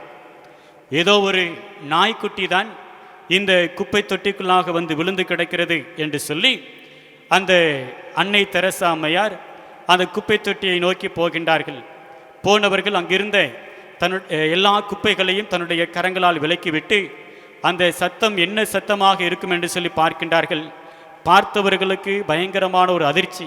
என்னவென்று சொன்னால், அங்கிருந்து வந்தது ஒரு நாய்க்குட்டியின் சத்தம் அல்ல, குறுகி போன கூன் விழுந்து கிடக்கின்ற ஒரு வயோதிப பெண்மணியினுடைய குரல்தான் இப்படி முனகல் சத்தமாக கேட்டிருக்கிறது. இந்த தெரசா அம்மையாருடைய கண்களிலிருந்து கண்ணீர் வடிந்ததாம். தன்னுடைய கரங்களால் அந்த தாயாரை சுமந்து கொண்டு தன்னுடைய இல்லத்திற்கு அழைத்து சென்று அவர்களை சுத்தம் செய்து அவர்களுக்கு ஆகாரம் கொடுத்து அவர்களுக்கு புதிய நம்பிக்கையை கொடுத்தார்கள். நம்பிக்கை கொடுத்தவர்கள் அந்த தாயாரோடு கூட பேச ஆரம்பித்தார்கள். அம்மா, உங்களுக்கு ஏன் இந்த நிலைமை என்று சொல்லி. அப்பொழுது அந்த பெண்மணி சொன்னார்களாம், என்னுடைய மகன் எனக்கு இதை செய்தான் என்று சொல்லி. My son did it for me. என்னுடைய மகன் எனக்கு இதை செய்தான். நான் அவனுக்கு எவ்வளவோ நன்மைகளை செய்தேன். 10 மாதங்கள் என்னுடைய கருவிலை சுமந்து அவனை பெற்றெடுத்தேன். அவனை தாளாட்டி சீராட்டி வளர்த்தேன். அவனுக்காக என்னுடைய வாழ்க்கையை நான் அர்ப்பணித்து விட்டேன். ஆனால் கடைசியாக அவனோ எனக்கு தந்தது இந்த குப்பை தொட்டி தான் என்று சொல்லி கண்ணீர் மல்க அங்கு கூறினாராம். உடனே தெரசா அம்மையார், இனிமேல் நீங்கள் கவலைப்பட தேவையில்லை, இந்த இல்லத்திலே அமர்ந்து கொள்ளலாம், உங்களுக்கு வேண்டிய எல்லா உதவிகளையும் செய்யப்படும் என்று சொல்லி தன்னுடைய இல்லத்திலே வைத்து அவர்களை பராமரித்தார்களாம். அன்பான கர்த்தருடைய பிள்ளைகளே, நம்முடைய வாயிலிருந்து புறப்படுகின்ற வார்த்தைகள், நம்முடைய செயல்பாடுகள் மற்றவர்களுக்கு ஆறுதலை கொடுக்கக்கூடியதாக அமைய வேண்டும். காரணம், கிறிஸ்துவானவர் அவருடைய ஆறுதலையும் சமாதானத்தையும் நமக்கு தந்திருக்கின்றார் என்று சொல்லி நாம் உணர்ந்து கொள்ளுவோம். மூன்றாவது திருவார்த்தை நமக்கு சுட்டி காட்டுகின்ற ஒரு காரியம் என்ன என்று சொல்லி நாம் பார்த்தோம் என்று சொன்னால், சிலுவை நாம் ஆறுதலை கண்டுகொள்ளக்கூடிய ஒரு இடம் என்று சொல்லி, cross it's a place of consolation என்று சொல்லி நாம் பார்க்கின்றோம். அந்த சிலுவையை நோக்கி பார்த்து நம்முடைய வேதனைகள் மத்தியிலே நாம் ஆறுதலையும் சமாதானத்தையும் பெற்றுக்கொள்வோம். தேவன் தாமே அவருடைய நிறைவான ஆறுதலை சமாதானத்தை நாம் ஒவ்வொருவருக்கும் நிறைவாக தந்தருள்வாராக. ஆமேன். நாம் ஜெபம் செய்வோம். முழங்கால் படியிட்டு நாம் ஜெபிப்போம். எங்களுக்கு மெய்யான மனம் திரும்புதலை தந்து எல்லா பாவங்களையும் அஜாக்கிரதையும் அறியாமையும் மன்னித்து உமது பரிசுத்த வசனத்தின்படி எங்கள் நடக்கையை சீர்படுத்துகிறதற்கு உமது பரிசுத்த ஆவியின் கிருபையை அருளிச் செய்ய வேண்டும் என்று நாங்கள் வேண்டிக் கொள்கிறதை கேட்டருளும் தயவுள்ள கர்த்தாவே. நீர் அகோர வேதனைப்படும் சமயத்திலும் நீர் உம்முடையவர்களை மறவாதது நிமித்தமும் உம்மிடத்தில் அன்பு கூறுகிறவர்களுக்கு மனோவாக்கு கெட்டாத நன்மைகளை நீர் ஆயத்தம் பண்ணியிருக்கிறது நிமித்தமும் எங்களை இரட்சித்தருளும் தயவுள்ள கர்த்தாவே. நான் சொல்ல சொல்ல ஜெபியுங்கள். உலக இரட்சகா, உலக இரட்சகா, உமது சிலுவையினாலும் உமது சிலுவையினாலும் அருமையான உமது இரத்தத்தினாலும் அருமையான உமது இரத்தத்தினாலும் எங்களை மீட்டுக் கொண்ட கர்த்தாவே, எங்களை மீட்டுக் கொண்ட கர்த்தாவே, எங்களை ரட்சித்து எங்களுக்கு சகாயம் செய்ய வேண்டும் என்று வேண்டிக் கொள்கிறோம். ஆமேன். ஆமேன். நாம் யாவரும் எழுந்து நின்று கீதங்கள் 164 முதலாவது கவியை மாத்திரம் பாடுவோம். துயருற்ற வேந்தரே சிலுவை ஆசனரே என்ற பாடல்.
அன்பானவர்களே, தொடர்ந்து சிலுவையின் கிறிஸ்துவானவர் கூறின திருவார்த்தைகளை நாம் தியானிக்கப் போகின்றோம். 4வது திருவார்த்தைக்கு ஆதாரமாக மத்தேயு எழுதின சுவிசேஷம் 27வது அதிகாரம் 46வது வசனத்தை நாம் வாசிப்போம். மத்தேயு 27:46 வசனங்கள். ஒருவேளை நீங்கள் வேதாகமத்தில் கையில் வைத்திருக்கின்றவர்கள் என்னோடு கூட இணைந்து இந்த வேத வசனத்தை நீங்கள் வாசிக்கலாம். மத்தேயு 27ஆம் அதிகாரம் 46வது வசனம். 9ஆம் மணி நேரத்தில் இயேசு ஏலி ஏலி லாமா சபக்தானி என்று மிகுந்த சத்தமிட்டு கூப்பிட்டார். அதற்கு என் தேவனே, என் தேவனே, ஏன் என்னை கைவிட்டீர் என்று அர்த்தமாம். இந்த வார்த்தை கூறப்பட்ட வேளையிலே பயங்கரமான ஒரு இருள் சூழ்ந்ததாக வேதாகமத்திலே நாம் வாசிக்கின்றோம். மத்தேயு 27வது அதிகாரம் 45வது வசனத்திலும், மார்க் எழுதின சுவிசேஷம் 15வது அதிகாரம் 33வது வசனத்திலும் நாம் வாசிக்கின்றோம். திடீரென ஒரு இருள் அங்கு சூழ்ந்து கொண்டது. 3 மணி நேரங்கள் பயங்கரமான ஒரு இருள். இது திடீரென வந்த ஒரு இருள். எகிப்திய வான சாஸ்திரியாகிய தியோனிசியஸ் என்பவர் இந்த இருளை குறித்து இவராக அவர் விளக்குகின்றார். ஒருவேளை தேவர்கள் யாராவது இந்த வேளையிலே பாடுபட வேண்டும், அல்லது இந்த உலகமே நிலை குலைந்து அழிய வேண்டும் என்று சொல்லி தன்னுடைய நாள் குறிப்பிலே அவர் எழுதி வைத்திருக்கின்றாராம். எனக்கன்பானவர்களே, என் தேவனே, என் தேவனே, ஏன் என்னை கைவிட்டருளும் என்று, ஏன் என்னை கைவிட்டீர் என்று சொல்லி கிறிஸ்துவானவர் இங்கு வேதனையோடு கூட அவர் கூறுகின்றார். மத்தேயு நற்செய்தியாளர் ஏலி ஏலி லாமா சபக்தானி என்று சொல்லி அவர் கூறுகின்றார். மார்க்கு நற்செய்தியாளர் இவ்வாறாக அவர் கூறுகின்றார். மார்க்கு 15வது அதிகாரத்தில் நாம் வாசிக்கின்ற பொழுது, அங்கு இந்த வசனத்தை நாம் வாசிக்கின்ற பொழுது ஏலோயி ஏலோமி லாமா சபக்தானி என்று கூறிட்டாராம். ஒருவேளை மத்தேயுனுடைய சுவிசேஷத்தில் கூறப்பட்டிருக்கின்ற இந்த வார்த்தை ஏலி ஏலி லாமா சபக்தானி என்று சொல்லப்படுவது ஒரு எபிரேய வார்த்தை. இங்கு மார்க்கு நற்செய்தியாளர் கூறுவது ஏலோயி ஏலோயி என்று சொல்லப்படுவது அரமேய ஒரு வார்த்தை. ஆனால் இந்த வார்த்தையினுடைய உள்ளான அர்த்தம் என்னவென்று சொல்லி நாம் பார்க்கின்ற பொழுது, இந்த வார்த்தையை கூறின மாத்திரத்திலே நாம் சற்று இவ்வாறாக யோசித்து பார்த்தால், அங்கு கூடியிருக்கின்ற பிரதான ஆசாரியர்கள் இன்னும் அவர்கள் மகிழ்ச்சி அடைந்திருக்கலாம். ஒருவேளை கிறிஸ்தனுடைய இந்த வார்த்தையானது, என் தேவனே, என் தேவனே, ஏன் என்னை கைவிட்டீர் என்று சொல்லி வேதனையோடு கூட அவர் கூறுகின்ற வார்த்தை, அங்கு கூடியிருந்த பிரதான ஆசாரியர்களுக்கு அவரை இகழும்படியாக, அவருடைய துன்பத்திலே இன்பத்தை காணும்படியாக கூடி வந்திருந்த அந்த மக்களுக்குள்ளாக ஒரு விதமான மகிழ்ச்சியை கொடுத்திருக்கும். இல்லை என்று சொன்னால் அந்த கல்வனுடைய மனதிலே ஒரு விதமான பயத்தை கொடுத்திருக்கும். ஐயோ, இவரைத்தான் நான் நம்பியிருந்தோம், இவருடைய ராஜ்யத்தில் எனக்கு பங்கு கிடைக்க வேண்டும் என்று சொல்லி நம்பியிருந்தேன். அவரும் கூறியிருந்தார், இன்றைக்கு என்னுடனே கூட பரதேசில் இருப்பாய் என்று சொல்லி. ஆனால் அவரே இப்பொழுது கூறுகின்றார், தேவனே, ஏன் என்னை கைவிட்டு விட்டீர் என்று சொல்லி கூறுகின்றாரே என்று சொல்லி அந்த கல்வனும் சற்று பயத்தோடு கூட அங்கு நின்று கொண்டிருக்கலாம். எனக்கன்பான கர்த்தருடைய பிள்ளைகளே, இவ்வளவு நேரமும் பிதாவின் முகத்தை நோக்கி மற்றவர்களை மன்னிக்கும்படியாக வேண்டிக் கொண்டவர், கல்வனை ஏற்றுக்கொண்டவர், தன்னுடைய தாயாருக்கு ஆறுதலான வார்த்தைகளை கூறினவர், இப்பொழுது தன்னுடைய சரீர பலவீனம் ஒருபுறம் கண்களை மறைக்கவும், அதே வேளையிலே அந்த இடத்திலே சூழ்ந்திருக்கின்ற அந்த இருளினாலே மற்றவர்களை காணக்கூடாத ஒரு நிலைமைக்கு தள்ளப்பட்ட அந்த வேளையிலும் கிறிஸ்துவானவர் பிதாவினுடைய முகம் தனக்கு மறைக்கப்பட்டிருப்பதாக உணர்ந்து இந்த வார்த்தையை அவர் கூறுகின்றார், தேவனே, ஏன் என்னை கைவிட்டு விட்டீர் என்று சொல்லி. பிரியமானவர்களே, அந்த இருள் எதற்கு அடையாளம் என்று சொன்னால், நீங்களும் நானும் செய்த பாவத்திற்கான ஒரு அடையாளம். ஏனென்று சொன்னால், நம்முடைய பாவங்கள், நம்முடைய அக்கிரமங்கள் நமக்கும் நம்முடைய தேவனுக்கும் இடையே ஒரு பிரிவினையை உண்டாக்குகிறது என்று சொல்லி வேதத்தில் நாம் வாசிக்கின்றோம். ஏசாயா தீர்க்கதரிசன புஸ்தகம் 59வது அதிகாரம் 2வது வசனத்திலே நாம் அதனை வாசிக்கின்றோம். ஆகவே இங்கும் கிறிஸ்துவானவருக்கு பிதாவினுடைய முகம் அங்கு மறைக்கப்பட்டிருக்கிறது. எதனாலே? நாம் செய்த பாவங்களை அவர் தன்மீது ஏற்றுக்கொண்டதினாலே நம்முடைய பாவங்கள் கிறிஸ்துவானவர் பிதாவை காணக்கூடாதபடிக்கு, பிதாவினுடைய பிரசன்னத்தை உணரக்கூடாதபடிக்கு அவருடைய கண்களை மறைத்திருந்தது என்று சொல்லி நாம் பார்க்கின்றோம். ஏனென்று சொன்னால், இந்த கிறிஸ்துவானவர் எப்படி வெளிப்பட்டாராம்? பாவ மாம்சத்தின் சாயலாக அவர் வெளிப்பட்டாராம். ரோமர் 8வது அதிகாரம் 3வது வசனத்திலே நாம் அதனை வாசிக்கின்றோம். ரோமர் 8வது அதிகாரம் 3வது வசனத்திலே நாம் வாசிக்கின்ற பொழுது பவுல் கூறுகின்றார், தம்முடைய குமாரனை பாவ மாம்சத்தின் சாயலாகவும் பாவத்தை போக்கும் பலியாகவும் அனுப்பி மாம்சத்திலே பாவத்தை ஆக்கினைக்குள்ளாக தீர்த்தார் என்று சொல்லி. ஆகவே கிறிஸ்துவானவர் பாவ மாம்சத்தின் சாயலாக அவர் வெளிப்பட்டவர். அது மாத்திரமல்ல, யோவான் 1வது அதிகாரம் 29வது வசனத்தில் வாசிக்கின்றோம், நம்முடைய எல்லா பாவங்களையும் சுமந்து தீர்க்கக்கூடிய ஒரு தேவ ஆட்டுக்குட்டியாக அவர் கடந்து வந்தாராம். அது மாத்திரமல்ல, பாவமறியாத அவர் நமக்காக பாவமாக்கப்பட்டார் என்று சொல்லி 2 கொரிந்தியர் 5வது அதிகாரம் 21வது வசனத்திலே நாம் வாசிக்கின்றோம். இவ்வாறாக கிறிஸ்துவானவர் நமக்காக பாவமாக்கப்பட்டதின் விளைவாக பிதாவினுடைய முகம் அவரை மறைத்தது என்று சொல்லி நாம் வாசிக்கின்றோம். ஒருவேளை ஒரு நாளிலும் கிறிஸ்துவுக்கு இப்படிப்பட்ட ஒரு அனுபவம் வந்ததே இல்லை. வனாந்தரத்தில் அவர் சோதிக்கப்பட்ட பொழுது பிதாவினவர் தம்முடைய தூதர்களை அனுப்பி அவருக்கு பணிவிடை செய்யும்படியாக உதவி செய்தார். கெத்சமனே தோட்டத்திலும் கூட வியாகுலத்தோடு கூட இரத்தத்தின் வேர்வையானது இரத்தத்தின் பெருந்துளியாக தரையிலே விழக்கூடிய அளவிற்கு அவர் அழுது ஜெபித்த வேளையிலும் வானத்திலிருந்து ஒரு தூதன் தோன்றி அவரை பலப்படுத்தினான் என்று சொல்லி நாம் வாசிக்கின்றோம். ஆனால் இப்பொழுதோ அவருக்கு உதவி செய்வதற்கு, அவருக்கு பணிவிடை செய்வதற்கு, அவரை பலப்படுத்துவதற்கு எந்த விதமான ஒத்தாசையும் அனுப்பப்படவில்லை. ஆகவேதான் அவர் ஒரு தனிநபராக நம்முடைய பாவங்களை எதிர்த்து, பாவத்தோடு கூட எதிர்த்து அவர் போரிட வேண்டியதாக இருந்தது என்று சொல்லி நாம் வாசிக்கின்றோம். அன்பானவர்களே, நாம் போராட வேண்டிய இடத்திலே நமக்காக கிறிஸ்துவானவர் போராடினார். நாம் போராட வேண்டிய இடத்திலே கிறிஸ்துவானவர் நமக்காக அவர் போராடினார். இந்த வேளையில் நாம் பார்க்கின்ற பொழுது இந்த 4வது திருவார்த்தை சிலுவை நமக்கு பதிலீடு செய்கின்ற ஒரு இடம் என்று சொல்லி நாம் வாசிக்கின்றோம், தியானிக்கின்றோம்.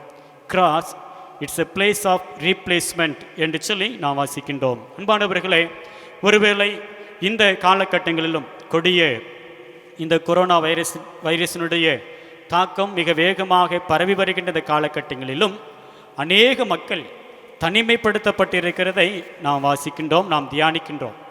ஒருவேளை அநேக மக்கள் அங்கு தனிமைப்படுத்தப்பட்டிருக்கின்றார்கள். எதற்காக? இந்த கொடிய யுத்தத்திலே, இந்த கொரோனா வைரஸை எதிர்த்து போராடுகின்ற இந்த யுத்தத்திலே அவர்கள் தனிமைப்படுத்தப்பட்டு போராடி கொண்டிருக்கின்றார்கள். ஒருவேளை தனிமைப்படுத்தப்பட்டிருக்கின்ற மக்கள் அவர்கள் தள்ளப்பட்டவர்கள் அல்ல, அவர்கள் இந்த கொடிய பலவீனத்தை எதிர்த்து தனித்து போராடி கொண்டிருக்கின்றவர்கள் என்பதை நாம் மறந்துவிடக்கூடாது.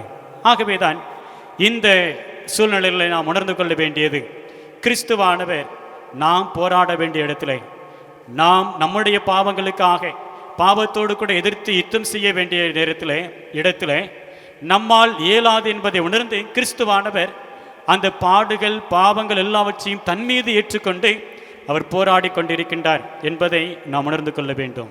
அதே வேளையிலே என் தேவனே, என் தேவனே, ஏன் என்னை கைவிட்டீர் என்று சொல்லுகின்ற அந்த வார்த்தையானது நாம் கைவிடப்படாதபடிக்கு அவர் கைவிடப்பட்டார் என்று சொல்லி நாம் வாசிக்கின்றோம். அன்பான கர்த்தருடைய பிள்ளைகளே, ஆகவேதான் இந்த கிறிஸ்துவுக்குள்ளாக நமக்கு கிடைத்த ஒரு வாக்குத்தத்தம் என்ன? நான் உன்னை விட்டு விலகுவதும் இல்லை, உன்னை கைவிடுவதும் இல்லை என்று சொல்லி. நாம் எத்தனையோ பாடுகளை படலாம், எவ்வளவோ துயரங்கள் நாம் கடந்து வரலாம். நம்முடைய வாழ்க்கையிலே என்ன நேரிட்டாலும் நாம் கைவிடப்படுவதும் இல்லை. ஒருவேளை கைவிடப்படுவது போல தோன்றுகின்ற சூழ்நிலைகள் நீடிப்பதும் இல்லை.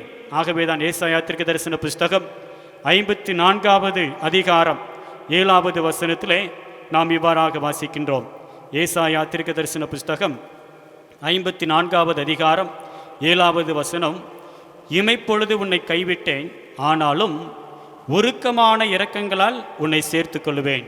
ஆண்டவர் என்னை கைவிட்டு விட்டார் என்று சொல்லுவது ஒரு இமைப்பொழுது, கை நொடிக்கின்ற இந்த வேளையில் தான். ஆனால் மீண்டுமாக அவர் நம்மை சேர்த்து கொள்வதற்கு, அவர் நம்மை தூக்கி எடுப்பதற்கு வல்லவராக இருக்கின்றார் என்று சொல்லி நாம் வாசிக்கின்றோம். அன்பானவர்களே, ஆண்டவர் இந்த வார்த்தையின் மூலமாக இப்படிப்பட்ட ஒரு வாக்கு தத்தத்தை அவர் நமக்கு தந்திருக்கின்றார். நாம் கைவிடப்படாதபடிக்கு அவர் கைவிடப்பட்டார்.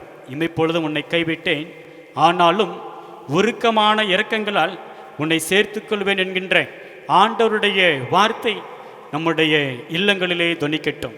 அன்பான கர்த்தருடைய பிள்ளைகளே, ஒருவேளை இந்த சூழ்நிலைகளிலே நாம் நினைத்து பார்க்க வேண்டியது, இந்த கொடிய கொரோனா வைரஸை அதனுடைய தாக்கத்தை கட்டுப்படுத்துவதற்காக, அதனுடைய செயல்பாடுகளை கட்டுப்படுத்துவதற்காக இன்றைக்கு அநேக மனிதர்கள் போராடி கொண்டிருக்கின்றதை நாம் பார்க்கின்றோம். ஒருவேளை மனிதர்களாகி நாம் போராட வேண்டிய இடத்திலே நமக்காக மருத்துவர்கள் போராடி கொண்டிருக்கின்றார்கள், நமக்காக செவிலியர்கள் போராடி கொண்டிருக்கின்றார்கள், நமக்காக காவல்துறையினர் போராடி கொண்டிருக்கின்றார்கள், நமக்காக சுகாதார பணியாளர்கள் போராடி கொண்டிருக்கின்றார்கள், நமக்காக அரசாங்கம் செயல்பட்டு கொண்டிருக்கிறது, போராடி கொண்டிருக்கிறது. அன்பானவர்களே, நாம் எதை குறித்தும் கலங்க தேவையில்லை. கர்த்தர் நம்மை கைவிட மாட்டார் என்கின்ற அந்த நம்பிக்கையோடு கூட நாம் முன்னேறி செல்வோம். இந்த 4வது திருவார்த்தை நமக்கு சுட்டி காட்டுகின்ற ஒரு காரியம், சிலுவை நமக்கு பதிலீடு செய்கின்ற ஒரு இடம். Cross it's a place of replacement என்று சொல்லி நாம் பார்க்கின்றோம். 5வதாக சிலுவையிலே கூறப்பட்ட, சிலுவையிலே ஆண்டவராக இயேசு கிறிஸ்து கூறின திருவார்த்தை என்ன என்று சொல்லி நாம் பார்க்கின்ற பொழுது, யோவான் எழுதின சுவிசேஷம் 19வது அதிகாரம் 28வது வசனத்திலே நாம் இவ்வாறாக வாசிக்கின்றோம். யோவான் 19வது அதிகாரம் 28வது வசனம், அதன் பின்பு எல்லாம் முடிந்தது என்று இயேசு அறிந்து வேத வாக்கியம் நிறைவேறத்தக்கதாக தாகமாயிருக்கிறேன் என்றார். தாகமாயிருக்கிறேன் என்றார். 5வதாக இந்த சிலுவை நமக்கு கற்றுக் கொடுக்கின்ற ஒரு காரியம், சிலுவை தாழ்மையை வெளிப்படுத்தின ஒரு இடம் என்று சொல்லி நாம் வாசிக்கின்றோம். Cross it's a place of humbleness என்று சொல்லி நாம் பார்க்கின்றோம்.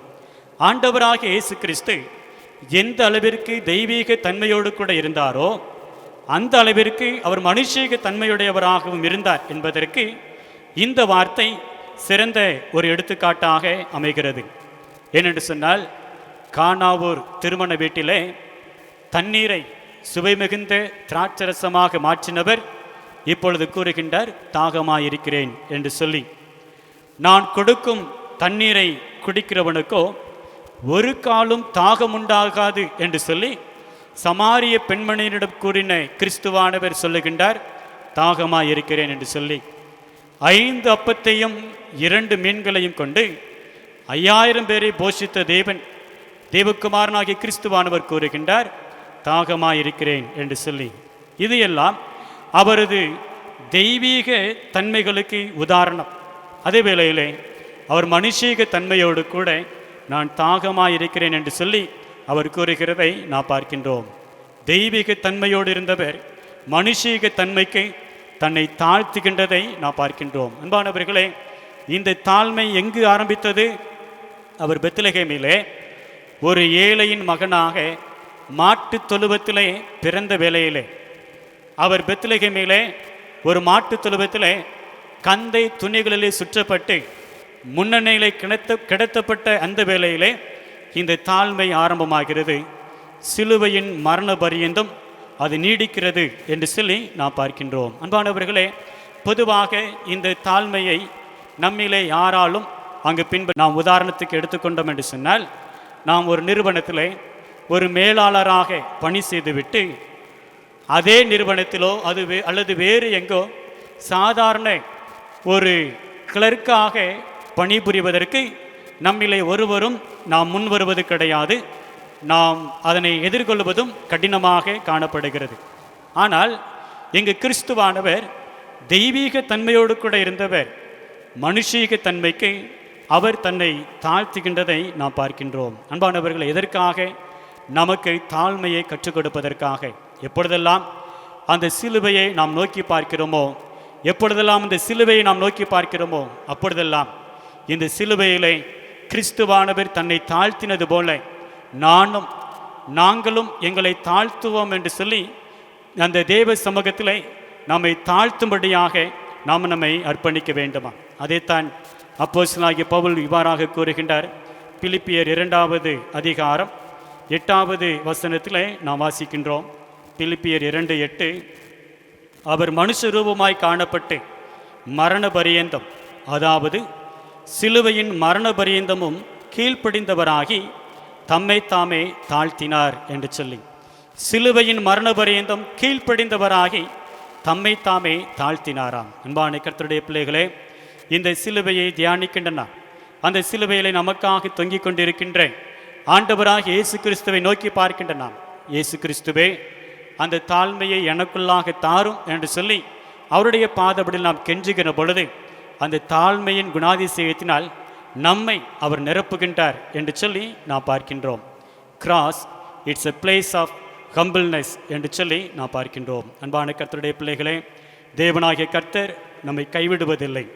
தேவனாகிய கர்த்தர் நமக்கு தாழ்மையை கற்றுக் கொடுக்கும்படியாக தம்முடைய குமாரனாகிய கிறிஸ்துவுக்கு அந்த சிலுவை மரணத்தை அவர் அனுமதித்திருக்கின்றார். இதனை உணர்ந்தவர்களாக அந்த சிலுவையை நோக்கி பார்ப்போம். சிலுவையிலே மரித்த கிறிஸ்துவானவர் என்னை கைவிட மாட்டார், என்னுடைய குடும்பத்தை கைவிட மாட்டார், எங்களை கைதூக்கி ரட்சிப்பார் என்கின்ற விசுவாசத்தோடு கூட அவருடைய சமூகத்திலே நாம் நம்மை தாழ்த்தி அர்ப்பணிப்போம். அந்த சிலுவையினால் கிடைக்கின்ற ஒரு மீட்பை, ஒரு தாழ்மையை நாம் பெற்றுக்கொள்வோம்.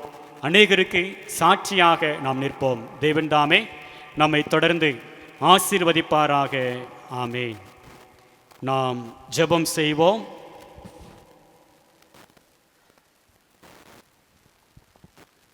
இமைப்பொழுதும் உன்னை கைவிட்டேன், ஆனாலும் உருக்கமான இரக்கங்களால் உன்னை சேர்த்துக் கொள்வேன் என்கின்ற தேவனுடைய சத்தம் உங்களுடைய செவிகளிலே தொனிக்கட்டும். நீங்கள் தனித்து விடப்பட்டவர்கள் அல்ல, நீங்கள் கைவிடப்பட்டவர்கள் அல்ல. நம்மை கைவிடாத ஒரு தேவன் நமக்கு உண்டு. அவர்தான் சிலுவையிலே தன்னை தாழ்த்தினவர். ஆண்டவரே, எனக்குள்ளாக காணப்படுகின்ற பெருமை, எனக்குள்ளாக காணப்படுகின்ற அகந்தை எல்லாவற்றையும் என்னை விட்டு, எங்களை விட்டு நீக்கியறலாம் என்று சொல்லி நாம் ஜெபிப்போம்.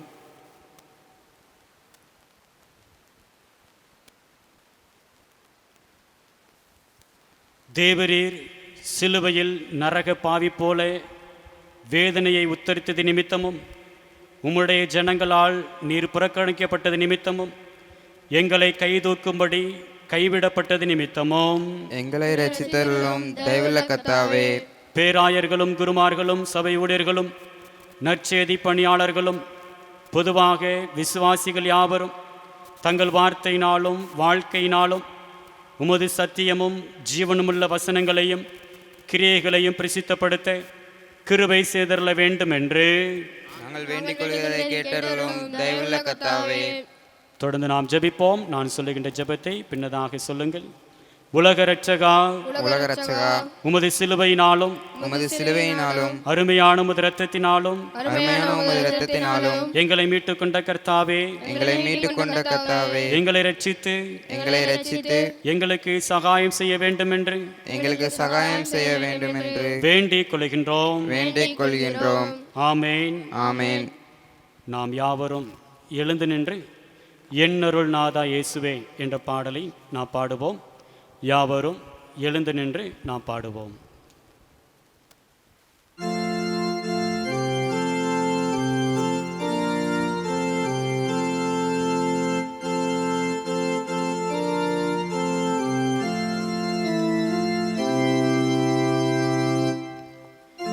என்னருள் நாதா இயேசுவே,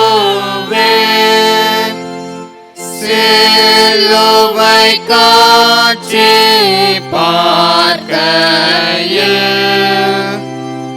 பூலோகமேன்மை நஷ்டமே,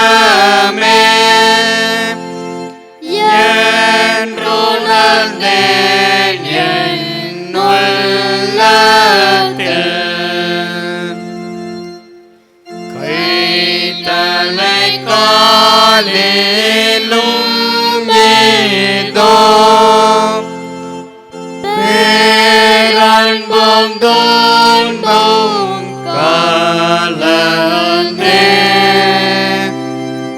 பாய்ந்தோடும் காட்சி போலுண்டோ முள்முடியும் ஒப்பற்றதே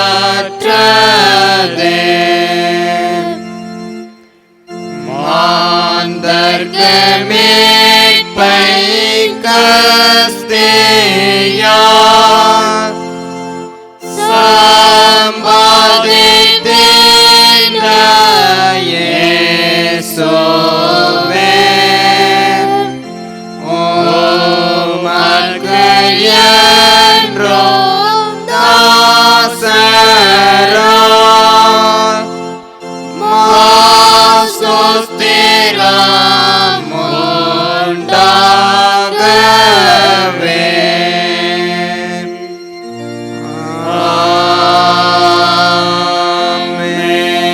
ஆமென். தயவு செய்து உட்காருங்கள்.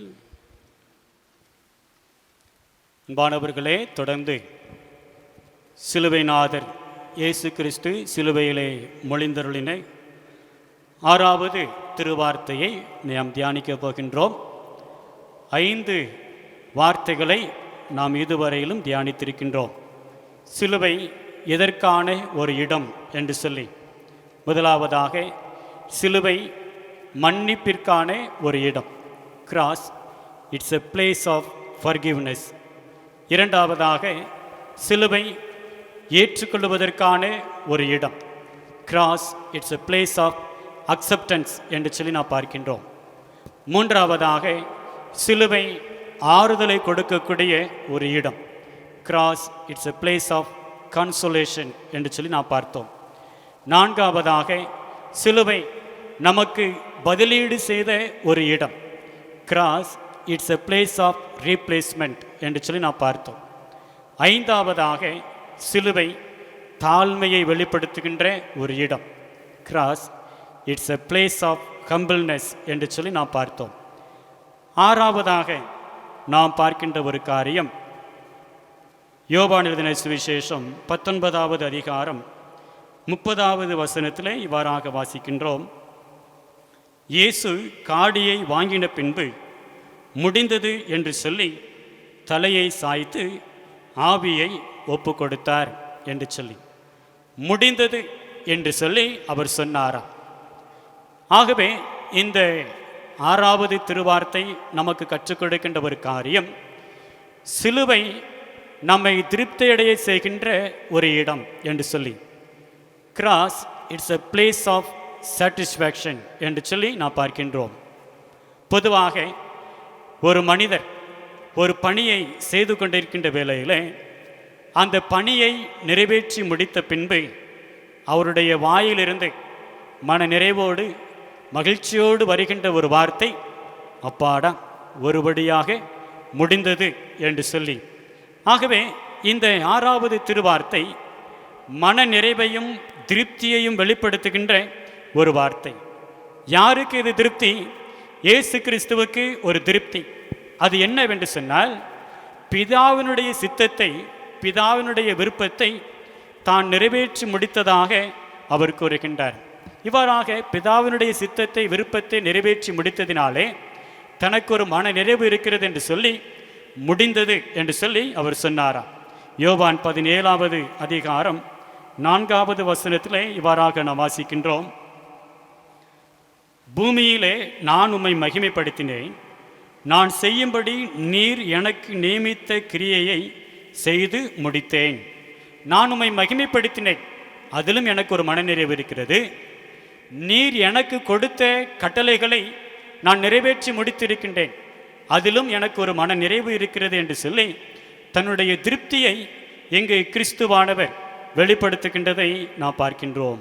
எனக்கு அன்பான கர்த்தருடைய பிள்ளைகளே, இவ்வளவு நாளும் அவர் செய்த பணிகள், அந்த பணிகளுடைய வந்த நிந்தைகள், பரிகாசங்கள், அதனுடைய உச்சகட்டமாக வந்த பாடுகள், வேதனைகள், எல்லாவற்றிற்கும் மேலாக இந்த சிலுவை மரணமே தனக்கு ஒரு மன நிறைவை தருவதாக கிறிஸ்துவானவர் இங்கு கூறுகின்றதை நாம் பார்க்கின்றோம். எனக்கன்பானவர்களே, ஒருவேளை நாமும் கூட இந்த உலக வாழ்க்கையிலே பல பாடுகளையும் வேதனைகளையும் கடந்து வருகின்ற வேளையிலே சிலுவையை நோக்கி பார்க்கிற பொழுதெல்லாம் நமக்கு ஒரு மன நிறைவு உண்டாகும்.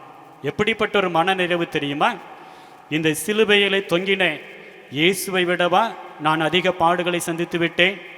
இந்த சிலுவையில் எனக்காக இரத்தத்தை சிந்தின இந்த கிறிஸ்துவை விடவா நான் பாடுகளையும் வேதனைகளையும் சகித்து விட்டேன் என்று சொல்லி நாம் நினைத்து பார்ப்போம் என்று சொன்னால், இந்த உலகத்தில் நாம் கடந்து வருகின்ற பாதைகள், நாம் கடந்து வருகின்ற பிரச்சனைகள், இவையெல்லாம் ஒரு பொருட்டு அல்ல என்பதை நாம் உணர்ந்து கொள்ள முடியும். அன்பானவர்களே, நம்முடைய வாழ்க்கையிலும் கூட நாம் இந்த சிலுவையை நோக்கி பார்த்து ஒரு மன நிறைவை, ஒரு திருப்தியை நாம் பெற்றுக்கொள்ளும்படியாக நாம் அழைக்கப்படுகின்றோம். யார் யார் சிலுவையை நோக்கி பார்க்கிறார்களோ அவர்கள் திருப்தியை கண்டுகொள்வார்கள்.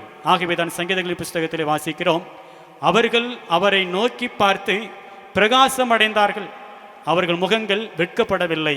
யார் யார் அந்த இயேசுவை நோக்கி பார்க்கின்றார்களோ அவர்களுக்கு ஒரு மன நிறைவு உண்டு, அவர்களுக்கு ஒரு திருப்தி உண்டு என்பதை நாம் உணர்ந்து கொள்ள வேண்டும். சங்கீதங்களின் புஸ்தகம் 107வது சங்கீதம் 8வது வசனத்திலே இவ்வாறாக நாம் வாசிக்கின்றோம். சங்கீதம் 107:8, தவணமுள்ள ஆத்துமாவை கர்த்தர் திருப்தியாக்கி பசியுள்ள ஆத்துமாவை நன்மையினால் நிரப்புகிறார் என்று சொல்லி. தவணமுள்ள ஆத்துமா என்று சொன்னால் லாங்கிங் சோல், ஏதோ ஒரு காரியத்திற்காக ஏங்கிக் கொண்டிருக்கின்ற ஒரு ஆத்துமா.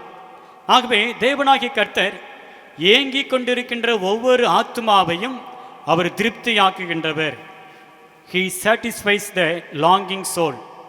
ஆண்டவர் ஏங்கிக் கொண்டிருக்கின்ற ஒவ்வொரு ஆத்மாவையும் அவர் திருப்தியாக்குகின்றவர். காரணம், அவர் தன்னுடைய மன நிறைவை, தன்னுடைய மகிழ்ச்சியை அந்த சிலுவையிலே அவர் வெளிப்படுத்தினவர் என்று சொல்லி நாம் பார்க்கின்றோம். அன்பான கர்த்தருடைய பிள்ளைகளே, இந்த பயங்கரமான சூழ்நிலையிலே, ஒருவேளை இந்த ஊரடங்கு அமல்படுத்தப்பட்டிருக்கின்ற காலகட்டங்களிலே இன்றைக்கும் மக்கள் உணவு கிடைக்காமல் திருப்தியடையாமல் வாழ்ந்து கொண்டிருக்கிறதை நாம் பார்க்கின்றோம். ஒருவேளை இந்த காலகட்டங்களிலே இல்லங்களிலே அமர்ந்து ஆண்டவரை ஆராதித்து கொண்டிருக்கின்ற நமக்கு எல்லாம் இருக்கிறது, நமக்கு அன்றந்த வேலைக்கு தேவையான உணவுப் பொருட்கள் நமக்கு கிடைத்து கொண்டே இருக்கிறது. ஆனால் இன்றைக்கு இந்த உணவுப் பொருட்கள் கூட கிடைக்காமல் எத்தனையோ ஜனங்கள் அங்கு திருப்தி இல்லாமல் பசியோடு கூட ஆதரவற்றவர்களாக நிராகதிகளாக அங்கு நிற்கின்றதை நாம் கேள்விப்படுகின்றோம். அன்பானவர்களே, ஒருவேளை இவர்களுக்காக நாம் எடுக்கின்ற முயற்சிகள் என்ன என்பதை கூட நாம் சிந்தித்து பார்க்க வேண்டும். ஒருவேளை நாம் திருச்சபையாகவோ இல்லை என்று சொன்னால் நாம் சமுதாயமாகவோ நமக்கு அருகாமையில் இருக்கின்ற மக்கள் ஒருவேளை யாராகிலும் கஷ்டப்படுவார்களே ஆகி, ஒருவேளை திருப்தி இல்லாமல் ஒரு மன நிறைவு இல்லாமல் வேதனையோடு கூட வாழ்வார்களே ஆகில், அவர்களை அடையாளம் கண்டு இந்த நாளிலே அவர்களுக்கு வேண்டிய உதவிகளை செய்து அவர்களுக்கு மன நிறைவை, ஒரு மகிழ்ச்சியை கொடுக்க வேண்டியது நம்மளில் விழுந்த ஒரு பெரிய ஒரு கடமை என்பதை நாம் மறந்துவிடக்கூடாது. காரணம், தேவ சமூகத்திலே நாம் ஏங்கி நிற்கிற பொழுதெல்லாம், சமாதானத்திற்காக, நம்முடைய அன்றாட தேவைகளுக்காக நாம் ஏங்கி நிற்கிற பொழுதெல்லாம் நம்முடைய தேவைகளை சந்தித்து நம்மை திருப்தியாக்குகின்றவர் சிலுவையிலே பிதாவின் சித்தத்தை நிறைவேற்றி முடித்தனவர். முடிந்தது என்று சொல்லி வெற்றி முழக்கமிட்ட அந்த இயேசு கிறிஸ்து என்று சொல்லி நாம் பார்க்கின்றோம். ஆகவே அவருடைய திருமுகத்தை நோக்கி பார்க்கின்ற நாம் அவருடைய முக பிரசன்னத்தினால் நமக்கு கிடைக்கின்ற ஒரு மன நிறைவையும் ஒரு மன சமாதானத்தையும் ஒரு திருப்தியையும் நாம் கண்டுகொள்ளுவோம். சிலுவை அது நமக்கு மன நிறைவையும் நமக்கு ஒரு திருப்தியையும் தருகின்ற ஒரு இடம் என்பதை நாம் உணர்ந்து கொள்ளுவோம். Cross it's a place of satisfaction என்று சொல்லி நாம் பார்க்கின்றோம். கடைசியாக ஆண்டவராக இயேசு கிறிஸ்து சிலுவையிலே மொழிந்தருளின 7வது திருவார்த்தையை நாம் தியானிக்கப் போகின்றோம். 7வது திருவார்த்தை லூக்கா எழுதின சுவிசேஷம் 23வது அதிகாரம் 46வது வசனத்திலே இவ்வாறாக நாம் வாசிக்கின்றோம். லூக்கா எழுதின சுவிசேஷம் 23வது அதிகாரம் 46வது வசனம். இந்த வசனத்தையும் எல்லோரும் என்னோடு கூட இணைந்து நீங்கள் வாசிக்கலாம். லூக்கா 23வது அதிகாரம் 46வது வசனம். எல்லோரும் எடுத்துக்கொள்ளுங்கள், என்னோடு இணைந்து வாசியுங்கள். இயேசு, பிதாவே, உம்முடைய கைகளில் என் ஆவியை ஒப்புவிக்கிறேன் என்று மகா சத்தமாய் கூப்பிட்டு சொன்னார். இப்படி சொல்லி ஜீவனை விட்டார் என்று சொல்லி இந்த 7வது திருவார்த்தை நமக்கு கற்றுக் கொடுக்கின்ற ஒரு காரியம், சிலுவை நம்மை அர்ப்பணிக்க வேண்டிய ஒரு இடம் என்று சொல்லி நாம் பார்க்கின்றோம். Cross it's a place of commitment என்று சொல்லி நாம் பார்க்கின்றோம். இத்தனை பாடுகளையும் சரீர வேதனைகளையும் சந்தித்தாலும் கிறிஸ்துவானவர் பிதாவோடு இருக்கின்ற அந்த தொடர்பை அவர் விட்டுவிடவில்லை. இந்த பாடுகளுக்கு நடுவிலும் நான் செய்ய வேண்டிய மிகப்பெரிய ஒரு கடமை உண்டு என்று சொல்லி அங்கு தன்னுடைய ஆவியை பிதாவின் இடத்திலே அங்கு அர்ப்பணிக்கின்றதை நாம் பார்க்கின்றோம். பிதாவின் சித்தத்தை நிறைவேற்றி முடித்தவர், பிதாவுக்கு பிரியமாக நடந்து கொண்டவர், பிதாவின் கையிலே தமது ஆவியை அங்கு ஒப்புவிக்கின்றதை நாம் பார்க்கின்றோம். அன்பானவர்களே, கிறிஸ்துவனுடைய இந்த வாழ்வை நமக்கு எதை சுட்டு காட்டுகிறது என்று சொன்னால், நம்முடைய வாழ்க்கையினுடைய நிறைவு. இந்த ஆராதனை வேளையிலே ஆண்டவரை ஆராதித்து கொண்டிருக்கின்ற ஒவ்வொருவரும் நம்முடைய வாழ்க்கையினுடைய கடைசி நிறைவு பகுதி எப்படி இருக்க வேண்டும் என்பதை நாம் சிந்தித்து பார்க்கும்படியாக நாம் அழைக்கப்படுகின்றோம். எனக்கு அன்பானவர்களே, ஆகவே இந்த 7வது திருவார்த்தை நம்முடைய வாழ்க்கையினுடைய நிறைவு காலங்கள் எப்படி இருக்க வேண்டும் என்பதற்கு கிறிஸ்துவானவர் சிறந்த ஒரு முன்மாதிரியாக இருக்கின்றார் என்பதை நமக்கு சுட்டி காட்டுகிறது. அன்பானவர்களே, நமக்கும் ஒரு ஆசை உண்டு. நம்முடைய வாழ்வின் கடைசி வேளைகளிலே நாமும் அவரிடத்திலே போக வேண்டும், அந்த பிதாவினிடத்திலே போய் சேர வேண்டும், அவரோடு கூட இளைப்பாற வேண்டும் என்கின்ற அந்த ஆசை உண்டு. இது நல்ல ஒரு ஆசை. பிள்ளையாம் என்கின்ற அந்த தீர்க்கதரிசிக்கும் அப்படிப்பட்ட ஒரு ஆசை இருந்ததாம். என்னாகமம் 23வது அதிகாரம் 10வது வசனத்திலே நாம் வாசிக்கின்றோம். என்னாகமம் 23:10வது வசனத்திலே, நீதிமான் மரிப்பது போல் நான் மரிப்பேனாக, என் முடிவு அவன் முடிவு போல் இருப்பதாக என்றான். நீதிமான், நீதியோடு கூட வாழ்ந்த ஒரு மனிதன் மரிப்பது போல நான் மரிக்க வேண்டும். என்னுடைய வாழ்க்கையினுடைய முடிவு அந்த நீதிமானுடைய முடிவை போல இருக்க வேண்டும் என்று சொல்லி இந்த பிள்ளையாம் ஆசைப்பட்டான். ஆனால் அவன் ஆசைப்பட்டபடி அவனுடைய வாழ்வு முடியவில்லை. பயங்கரமான ஒரு முடிவு. அவனுடைய தலை துண்டிக்கப்பட்டு அவன் மரணத்தை சந்தித்தான் என்று சொல்லி வேதத்திலே நாம் வாசிக்கின்றோம். காரணம் அவனுடைய நடக்கை. அன்பானவர்களே, இன்றைக்கு நமக்கு நல்ல விருப்பம் இருக்கிறது. ஆனால் நம்முடைய நடக்கைகள் அந்த விருப்பத்தை நாம் அடையக்கூடாதபடிக்கு நம்மை தவறாக நடத்தி விடுகிறது என்று சொல்லி நாம் பார்க்கின்றோம். ஒருவேளை நம்முடைய நடக்கைகள் எல்லாம் நம்முடைய சரீரத்தை குறித்தே இருப்பதினாலே நம்முடைய நல்ல முடிவுகளை நாம் அடையாமல் போய்விடுகின்றோம் என்று சொல்லி நாம் உணர்ந்து கொள்ள வேண்டும். இன்றைக்கு அநேகர் தங்களுடைய சரீரத்தை குறித்து கவலைப்படுகின்றதை நாம் பார்க்கின்றோம். பொதுவாக மரிப்பதற்கு முன்பதாக அந்த மரணத்தோடு கூட போராடி கொண்டிருக்கின்றவர்கள் கூறுகின்ற வார்த்தைகள், நான் மரித்த பிறகு எனக்கு இந்த ட்ரெஸ்ஸை போட்டு என்ன செய்யுங்க, இந்த பெட்டிக்குள் என்ன செய்ய வேண்டும், வைக்க வேண்டும் என்று சொல்லி, எனக்கு கல்லறையெல்லாம் இப்படியெல்லாம் கட்ட வேண்டும் என்று சொல்லுகிறார்கள். ஏதோ அங்கே நிரந்தரமாக இருப்பது போன்று. ஆனால் அதுவல்ல. நம்முடைய ஆவி ஒரு நாளும் அங்கு தங்கப்போவதே இல்லை. நம்முடைய ஆவி நம்மை தந்த தேவனிடத்திற்கு அது திரும்பி செல்ல வேண்டும். ஆகவே எனக்கன்பானவர்களே, நம்முடைய நல்ல எண்ணங்கள் நிறைவேற வேண்டும் என்று சொன்னால் நல்ல நடக்கையுள்ளவர்களாக நாம் வாழ வேண்டும். நாம் நல்ல நடக்கையுள்ளவர்களாக வாழ வேண்டும் என்று சொன்னால் நம்முடைய ஆவியையும் நம்முடைய ஆத்மாவையும் பிதாவினுடைய கரங்களிலே நாம் அர்ப்பணிக்க வேண்டும் என்று சொல்லி நாம் பார்க்கின்றோம். அன்பானவர்களே, கிறிஸ்துவானவர் அப்படித்தான் ஒப்பு கொடுத்தார். என்னுடைய ஆவி என்னுடைய தேவன் எனக்கு தந்தது, என்னுடைய ஆவி என்னுடைய தேவன் எனக்கு தந்தது என்று சொல்லி தனக்கு ஜீவன் தந்த அந்த தேவனிடத்தில் தன்னுடைய ஜீவனை அவர் மீண்டுமாக அர்ப்பணிக்கின்றதை நாம் பார்க்கின்றோம். அன்பானவர்களே, நம்முடைய நல்ல விருப்பங்கள் நிறைவேற வேண்டும் என்று சொன்னால், நம்முடைய நல்ல எண்ணங்கள் நிறைவேற வேண்டும் என்று சொன்னால், நம்முடைய நடக்கைகள் எல்லாமே பரிசுத்தமுள்ளவைகளாக காணப்பட வேண்டும். அதற்காக தேவ சமூகத்திலே நாம் நம்மை அர்ப்பணிப்போம். கிறிஸ்துவானவர் அந்த சிலுவை மரணத்திலும் தான் துன்பத்தை சகித்தாலும் பிதாவாகி தேவனுக்கு தன்னை அர்ப்பணிப்பதற்கு அவர் மறக்கவில்லை. இதனை உணர்ந்தவர்களாக நாமும் கூட இந்த உலக வாழ்க்கையிலே எத்தனையோ பாடுகளையும் வேதனைகளை நாம் கடந்து வந்தாலும் கிறிஸ்துவுக்கு நம்மை அர்ப்பணிப்பதற்கு நாம் மறந்துவிட வேண்டாம். இந்த கிறிஸ்துவானவர் நமக்காக தம்மையே ஒப்பு கொடுத்தது போல நாமும் நம்முடைய வாழ்க்கையை அவருக்காக நாம் அர்ப்பணிப்போம். இந்த கிறிஸ்துவானவர் எப்படி மனுஷ சாயலை தரித்து கொண்டு மனிதர்களாகி நம்மை போல பாடுபட்டு வேதனைகளை அடைந்து நமக்கு அநேக காரியங்களை அந்த சிலுவை வழியாக கற்றுக் கொடுத்திருக்கின்றாரோ, அதே போல நம்முடைய வாழ்க்கையும் அநேகருக்கு சிறந்த முன்மாதிரிகளாக அமைவதற்கு தேவ சமூகத்தில் நாம் நம்மை அர்ப்பணிப்போம். சிலுவையினுடைய இந்த உபதேசத்தில் நாம் என்னால் நிலைத்திருப்போம். சிலுவையை பற்றிய உபதேசம் கெட்டு போகிறவர்களுக்கு அது பைத்தியமாக இருக்கிறது, ஆனால் ரட்சிக்கப்படுகின்ற நமக்கோ அது தேவ பலனாக இருக்கிறது என்று சொல்லி நாம் பார்க்கின்றோம். அன்பானவர்களே, 7 வார்த்தைகளையும் இந்த நாளிலே நாம் தியானித்திருக்கின்றோம்.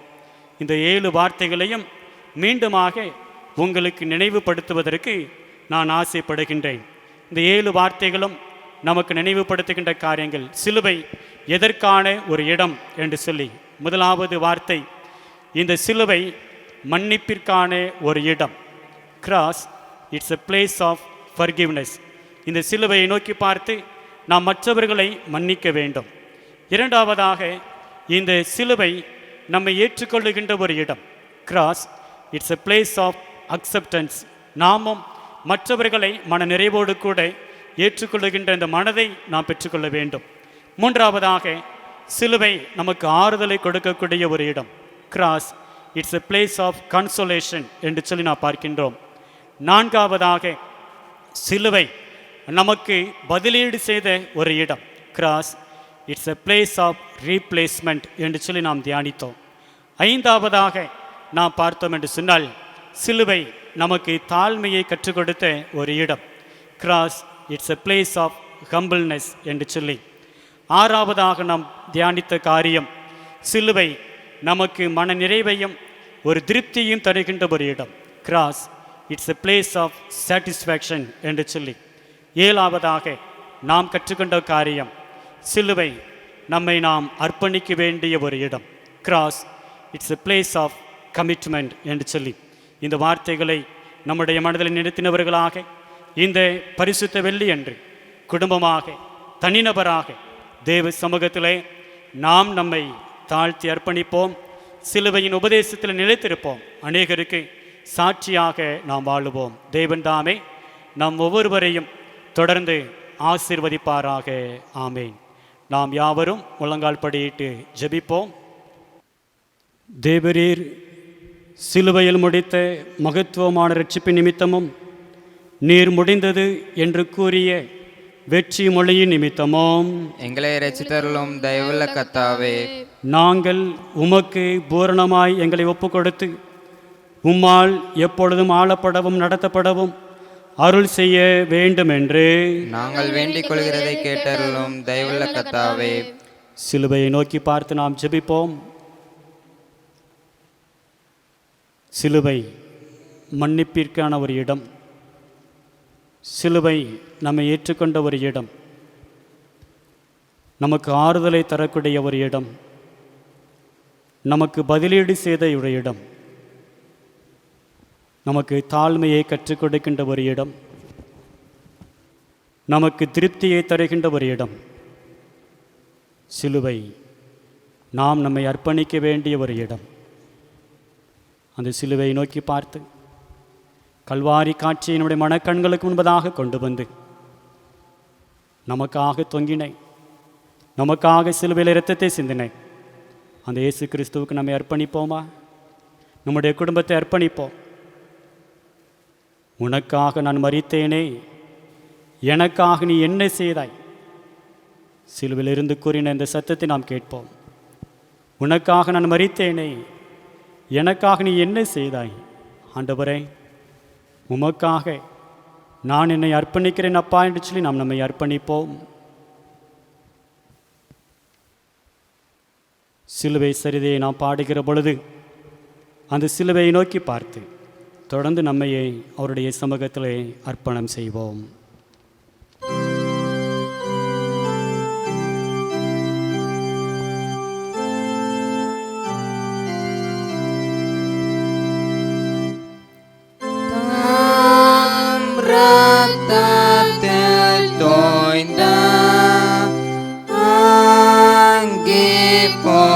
காத்து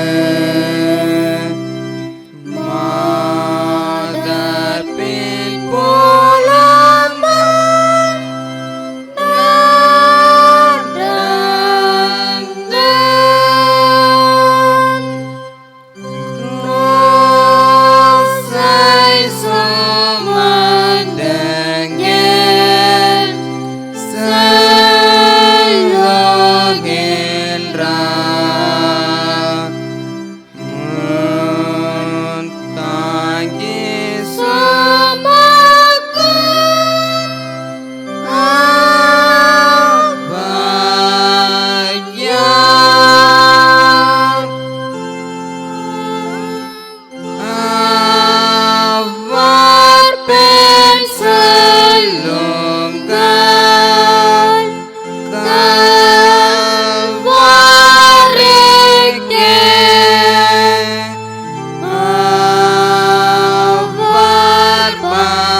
நீவினில் சேரவே நான் வந்தேன்.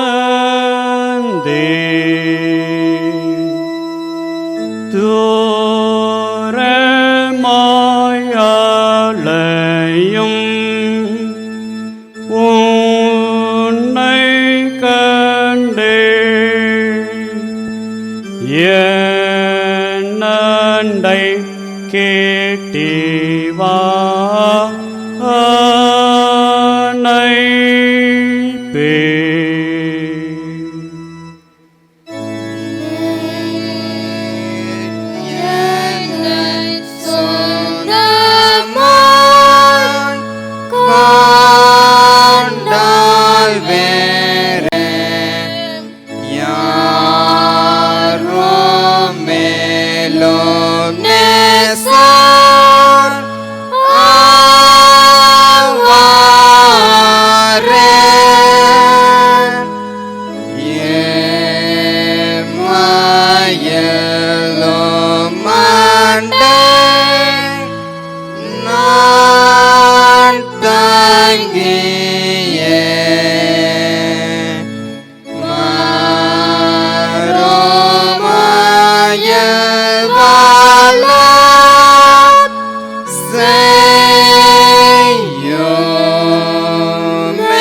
இரக்கமுள்ள தேவனே, நீர் எல்லா மனிதரையும் படைத்தவர், படைத்த எவரையும் பகையாதவர். சிலுவையில் அறையுண்ட கிறிஸ்துவை பற்றிய விசுவாசத்தை மறுக்கும் யாவரையும், உம்மை அறியாத மற்ற ஜனங்களையும் இரக்கமாக கண்ணோக்கியருளும். எல்லா மக்களுக்குள்ளாக இருக்கின்ற அறியாமையையும் மன கடினத்தையும் உமது வசனத்தை அசட்டை பண்ணும் துணிவையும் அகற்றியருளும். அவர்கள் அனைவரும் உமது மந்தையில் சேரவும், ஆண்டவர் இயேசு கிறிஸ்து அவர்களுக்கு மேய்ப்பனாகவும், அவரின் கீழ் யாவரும் ஒரே மந்தையின் ஆடுகளாயிருக்கவும் அருள் புரியும்.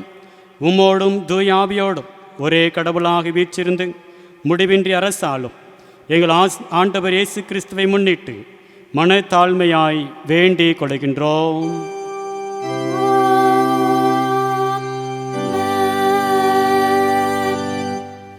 பரிசுத்தமுள்ள எங்கள் பரலோக பிதாவே, தேவரீர் கிருபையாக எங்களுக்கு தந்த இந்த நாளிலும் இதோ குடும்பமாக நாங்கள் கிறிஸ்துவின் பாடுகளையும் சிலுவையின் உபதேசத்தையும் பெற்றுக்கொள்வதற்கு ஆண்டவர் எங்களுக்கு தந்த நல்ல கிருபைகளுக்காக நாங்கள் ஆண்டவருக்கு கொடாக்கொடி ஸ்தோத்திரங்களை செலுத்துகிறோம்.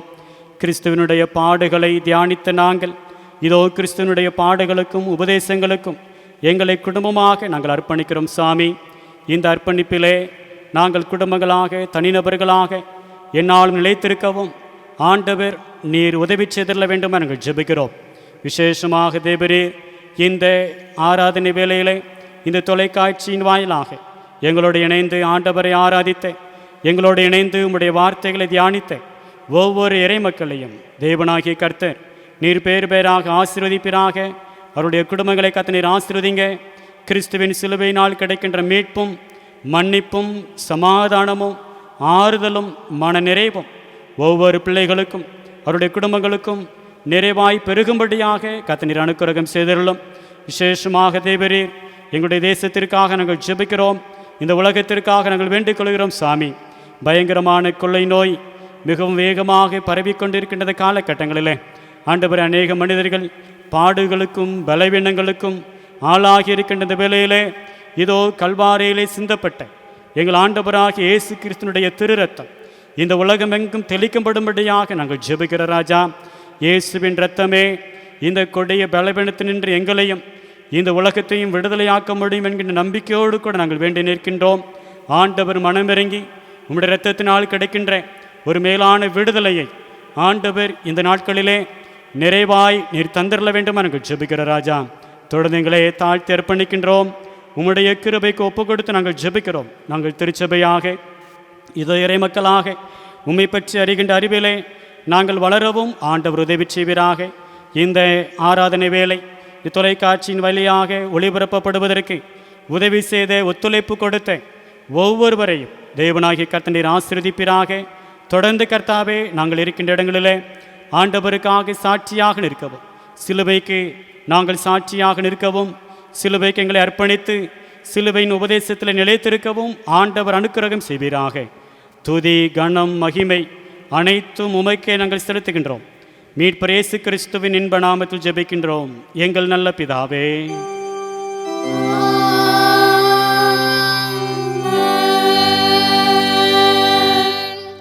நமக்காக பாடுகளை அனுபவித்த ஆண்டவராகிய இயேசு கிறிஸ்துனுடைய கிருபையும் அந்த இயேசு கிறிஸ்துவை இந்த பூவுலகிற்கு அனுப்பின பிதாவாகிய தேவனுடைய அன்பும் நம்முடைய பாடுகளின் மத்தியிலும் நம்மோடு இருந்து நம்மை தேற்றுகின்ற தேற்றரவாளனாகிய பரிசுத்த ஆவியினுடைய நிறைவான ஐக்கியமும் சமாதானமும் நம் அனைவரோடும் கூட இன்றும் என்றும் சதா காலமும் நிலைத்திருப்பதாக.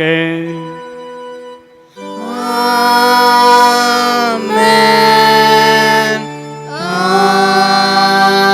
ஆமென்.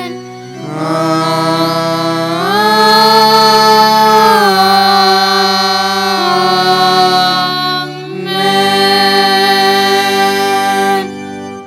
சிலுவை அண்டையில் நம்பி வந்த நிற்கையில்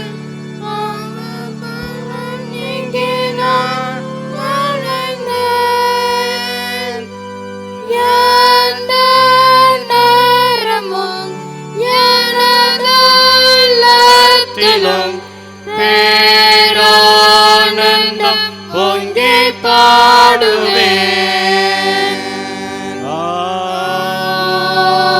ஆமென். என் ஆத்துமாவே கர்த்தரை ஸ்தோத்திரி, என் முழு உள்ளமே அவருடைய பரிசுத்த நாமத்தை ஸ்தோத்திரி.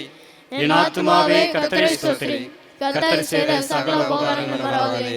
ஆமென். கிறிஸ்துவுக்கு அன்பானவர்களே, உங்கள் யாவரையும் அன்போடு கூட வாழ்த்துகின்றோம், ஆசீர்வதிக்கிறோம். சிலுவைநாதர் இயேசு கிறிஸ்துவின் அன்பும் சமாதானமும் உங்களுக்கு நிறைவாய் கிடைப்பதாக.